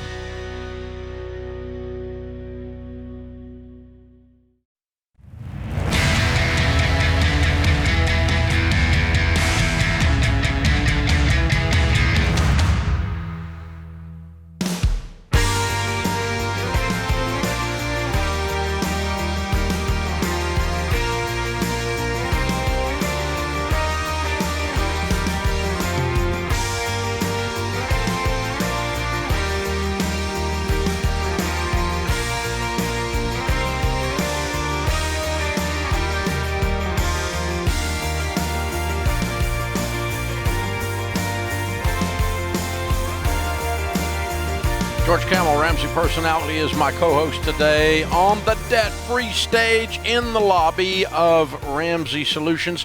James and Emily are with us. Hey, guys, how are you? Hello. Hey, we're good. Welcome. Where do you guys live? We're in Kennesaw, Georgia, just north of Atlanta. Awesome. Welcome to Nashville. Good to have you.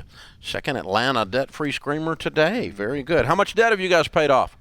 Just over $50,000. Awesome. And how long did that take you? 17 months. Good for you. And your range of income during that time? $60,000 to $74,000. Very cool. Good for you. What do you guys do for a living? So I now am a stay-at-home mom because we had a baby during that time. Yay. And I work part-time at a treatment center to help substance abuse clients. Okay. And that was your career before? It was, yeah. I was full-time. I just kind of took a step back to take care of our baby. Absolutely. Cool. And what about you, James? What do you do? I run a lawn care business in the Kennesaw area. Awesome. Very cool. What kind of debt was your $50,000? My student loans. It was my student loans, my car was a good bit of it, and then... credit card, too. Yeah. No mowing equipment? No. He runs a debt-free business because of you. I love it. That's awesome. So good. Yeah, there's pictures of that too, by the way. Yeah, I see them. They're showing up here on YouTube. Very good. It mows better when it's debt-free. That's some kind of pickup you got there, That's dude. the humble beginnings. That's the beginnings He of the whole has a process. truck now. Okay, he's got a real truck now. He's pulled it with a Honda Accord before. That's good. I love it. Well done, dude. I like it. That's cool. And so, debt-free dude marries Emily when? How long y'all been married? Just over a year. It was August of 2020 we got married. Okay, so before you even got married, you started on this idea of getting out of debt and then completed it after marriage and then had a baby. Yep. Y'all been busy. He was the initiator of the whole situation. I can imagine. Yeah. How did that go down? Tell us that story. So I had proposed to her early in, I guess it was 2019. Mm-hmm. And it was kind of at that time where I didn't really have a plan or goals with money. I didn't have, I was just, flying through the wind with everything. And, I came across your stuff from our friends. And to have a straightforward, direct, follow these instructions things was super easy for me to get behind. And I really liked that a lot. So, we discussed it together that this is kind of what we wanted to do for our life and how we wanted to live our life and to grow and to prosper. And then, so we set the goal, and then, we found out we were pregnant with Lily not long after we got married. And so that kind of made things real and made things sort of it kind of gave the timeline.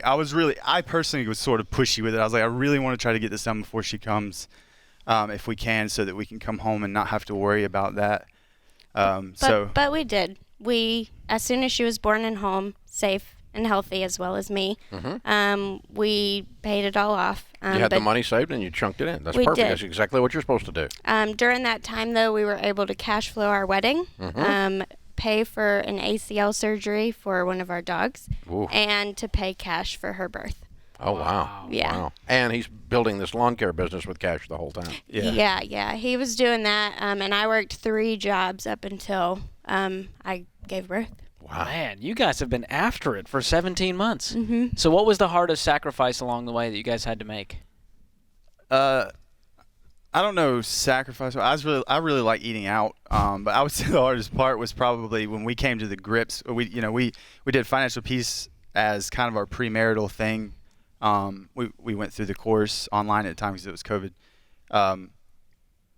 But when I had to personally accept that our bank accounts were going to be joined, that was very difficult because I couldn't do what I wanted to do with my money anymore. It was like, I had a built-in accountability partner, and it was that was the most difficult part to me, I think. Wow. So along the journey, you guys had to combine finances, and you were going, I don't know how much I like this, but now you see the benefits of it when you get on the same page. Absolutely, yeah. Oh, yeah.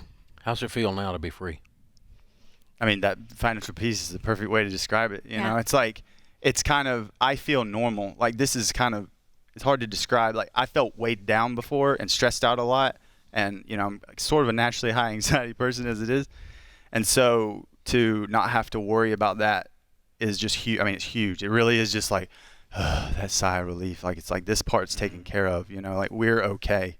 And we have a goal and a plan now. Like, we have a direction that we're going in financially. And like, I really, want to do that for our daughter and for our family and our kids. So you guys are heroes. You're so fun. You changed everything for her. Mm-hmm. I mean, she's got a great future because of you two, because of the way you've taken control of your life. Congratulations. I'm so proud of you.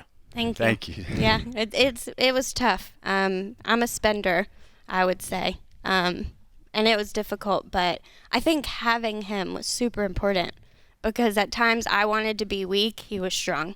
And at times he wanted to be weak, like I was strong. And I was like, this is why we're doing it. Like, we need to remember that. And I took out a ton of student loans not knowing what it was going to do. And now my daughter is never going to do that. Amen. Amen. Well done. Yeah, that's the family tree that's changed right there. It's not the 50,000. It's what happened in both your hearts and in your marriage and everything else during that time, and that's worth 5 or 10 million. Mm-hmm. That's what it'll result in. As young as you guys are, how old are you two?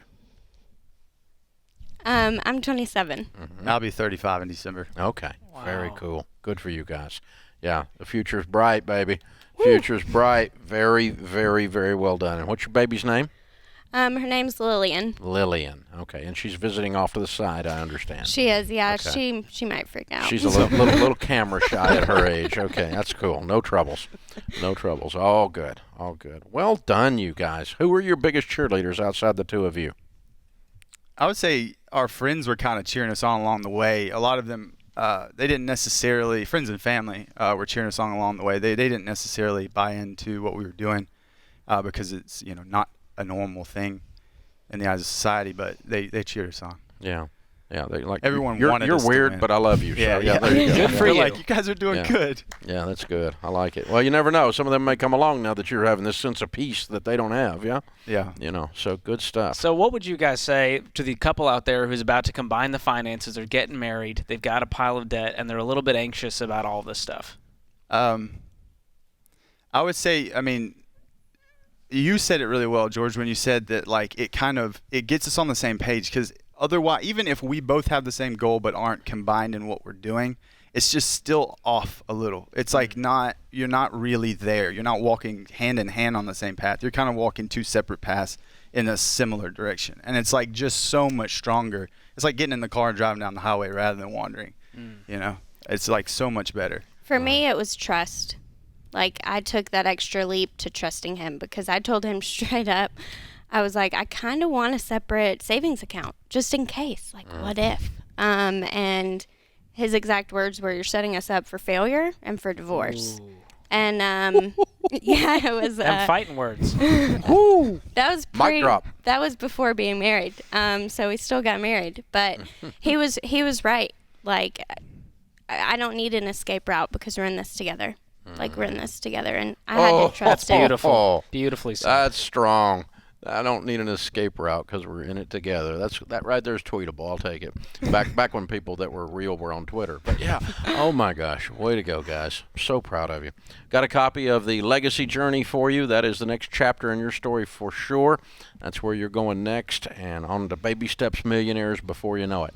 And I can't wait to hear from you when that part of your story occurs as well. Really well done. Copy of the Total Money Makeover for you to give away for one of those doubter friends, and maybe you'll bring them along on the journey. All right, it's James and Emily and Lillian from Marietta, Georgia. $50,000 paid off in 17 months, making 60 to 74. Count it down. Let's hear a debt-free scream. Ready? Count. 1, 2, 3. We're debt-free!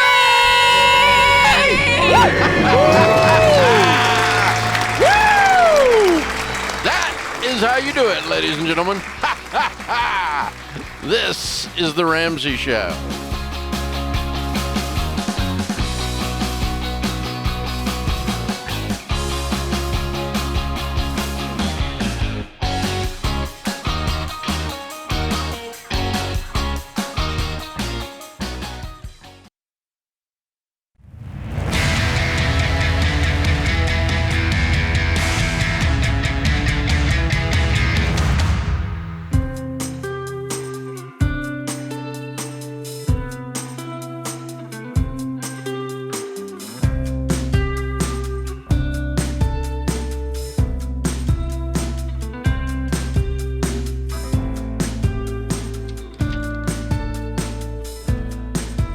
Our scripture today, James 1:12. Blessed is the one who perseveres under trial, because having stood the test, that person will receive the crown of life that the Lord has promised to those who love him. Joe Vitale said, a goal should scare you a little and excite you a lot. That's the truth.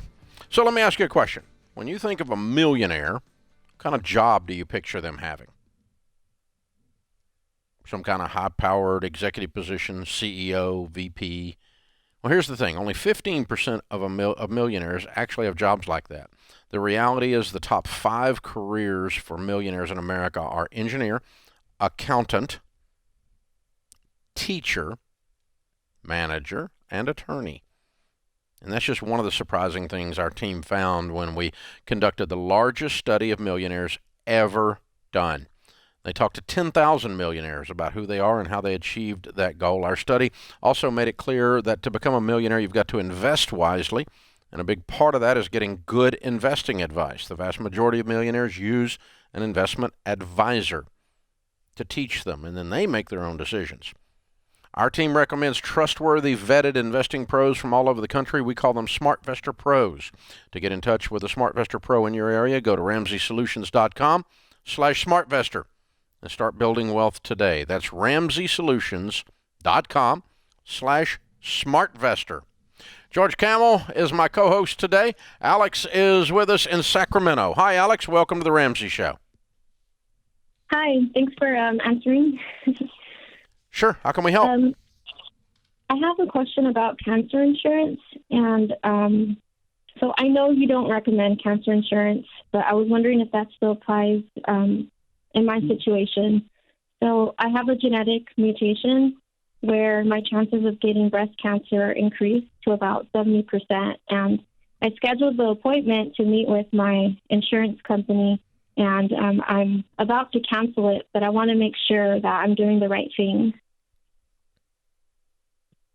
Okay. So what is your what kind of cancer insurance do you have? It's cancer insurance offered through my workplace. Basically, if I get like some kind of service that's related to cancer, like a mammogram, then I'll get like a little check, like a good job for doing that. And then if I do get cancer, then I'll get a percentage of what I would have gotten if I were working. Okay, so it covers your income if you're off from work due to cancer. Yeah, but I have to have a cancer diagnosis. Yeah, I know. I understand that. And but mammograms are free with almost every health insurance plan out there now, right? Mm-hmm. Yeah. Yeah. Okay. So really, this is basically disability insurance in the event of cancer only. Do you have long-term disability insurance? Yes, I just signed up, so now I do. Good. Do you have an emergency fund? Only of $1,000. I'm still on baby step 2. Okay. And how much does your cancer insurance cost? About $30 a month. Okay. And what does it pay if you get cancer? 70% of your income, right? Yes. For how many months? Oh, I'm not sure. Okay. Be good to know. Be good to know how long before it starts, too, after a cancer diagnosis. Does it start 6 months after or 6 days after? That's important, right?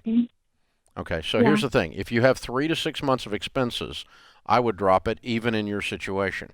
It's a gimmick, is what it is. They don't sell heart attack insurance. They just sell cancer insurance. And as many people die of heart attack as they do cancer. But cancer is so scary, and it's such a thing. And if you've ever had a loved one, and most of us have that have had cancer, then it just devastates you emotionally.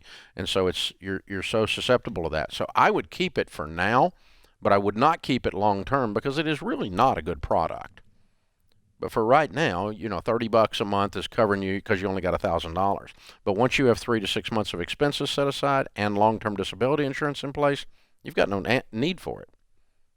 Yeah, you talk about this in Financial Peace University in that insurance lesson. There's so many different types out there and riders you can add, and a lot of them are just gimmicks. And they're covered through your normal insurance. They're covered through long-term disability. So you really got to look at the fine print, no pun intended, to figure out what you actually need. And Alex, I do want you to do just exactly that. George is right. Because you don't know what you're getting for your $30. And here's the rule in insurance. If it doesn't cost much, there's a reason. The fact that it's only $30, $360 a year, there's a reason because it doesn't cover much. So it either has an elimination period, meaning it starts late, or it's a short payout. It doesn't pay out for very long. And they know that on average, covering a young woman of your age, that's where you are. So I'd leave it in place for today, but I want to learn what it actually covers. And then I do want to get your emergency fund in place, the fully funded one, and then drop it at that point, just because you in particular are worried about this because of this genetic situation. For most people, I'll just drop it, period, just because it really doesn't cover much when you get down into it. It just doesn't. There's not much benefit for the cost. That's what it comes down to. So, good question. Thank you for joining us. Eli's in Clarksville. Hey, Eli, welcome to the Ramsey Show. Thank you. How can we help? So I'm a sergeant in the Army right now, and I'm planning to get out June 18th of this coming year. And I have about 60 days of leave before I do get out. And like the Army will still pay me for like that time. But I'm not sure exactly what I want to do when I get out. Because like there's all kinds of different options, and I was just hoping that you could, I don't know, like help me like figure out like how long of like a window I really have to like figure out what I need to do. Eli, how old are you? I'm 22, and I turned 23 in February. Awesome. Well, thank you so much for your service and sacrifice, first of all. Thank you. So when it comes to what you want to do, this is all you've known is being in the military, right? Yes, sir. So what you got to do is figure out, what do I want to do for the rest of my life as a 22, 23-year-old? And we've been talking about, Ken's book, From Paycheck to Purpose. And I want to gift you that book, and I want to also gift you that Get Clear assessment that's going to help walk through what are you really wired to do. Because there's a lot of things you could do. Like you're saying, I've got a lot of options. Is there anything that comes to mind when you think, hey, man, if I could get out and do anything, here's what I would love to do with my life, with my work? So, I mean, I'm a really big fan of, like, helping other people out and, like, doing kind of like doing like a supervisor type position. Like, so you want to lead people? I don't know. I've thought a lot about opening my own business, though. But, yeah, I'm kind of I don't know. I need to learn a whole lot more about that before I would be able to, like, move anywhere in that direction. Agreed. I agree with that. You got time to learn? I don't think that's your first step. I think your first step is find something to move into and begin to find your way toward something that gives you joy, where you can serve folks and you can get some sense of soul. So George is exactly right. We'll send you the Get Clear assessment. Take that. It's our gift to you to say thanks for your service. And we'll send you a copy of Ken's book, From Paycheck to Purpose, and read every bit of that and look at every bit of that, dig into it, and then dig into Ken Coleman's website, because what you are is you're on a journey, a process here of self-discovery that's very healthy and good. People do it at 22, they do it at 32, and they do it sometimes at 62, and that's all okay. So just you're finding out what your next chapter looks like. And the good news is, even if you pick something, you don't have to do that the rest of your life. You can just take a stab at something and give it a run. And, but do it with some analysis and with some wisdom, and we'll give you some tools to help you do that. And I think you'll be on your way. Hey, man, and go ahead and do it now. Don't wait till June. Start right now, really working hard on where you want to end up. Good hour, George. Well Fun done. times. Thank you. Well done, James and Kelly in the booth. We appreciate you. This is The Ramsey Show. We'll be back with you before you know it. In the meantime, remember, there's ultimately only one way to financial peace, and that's to walk daily with the Prince of Peace, Christ Jesus.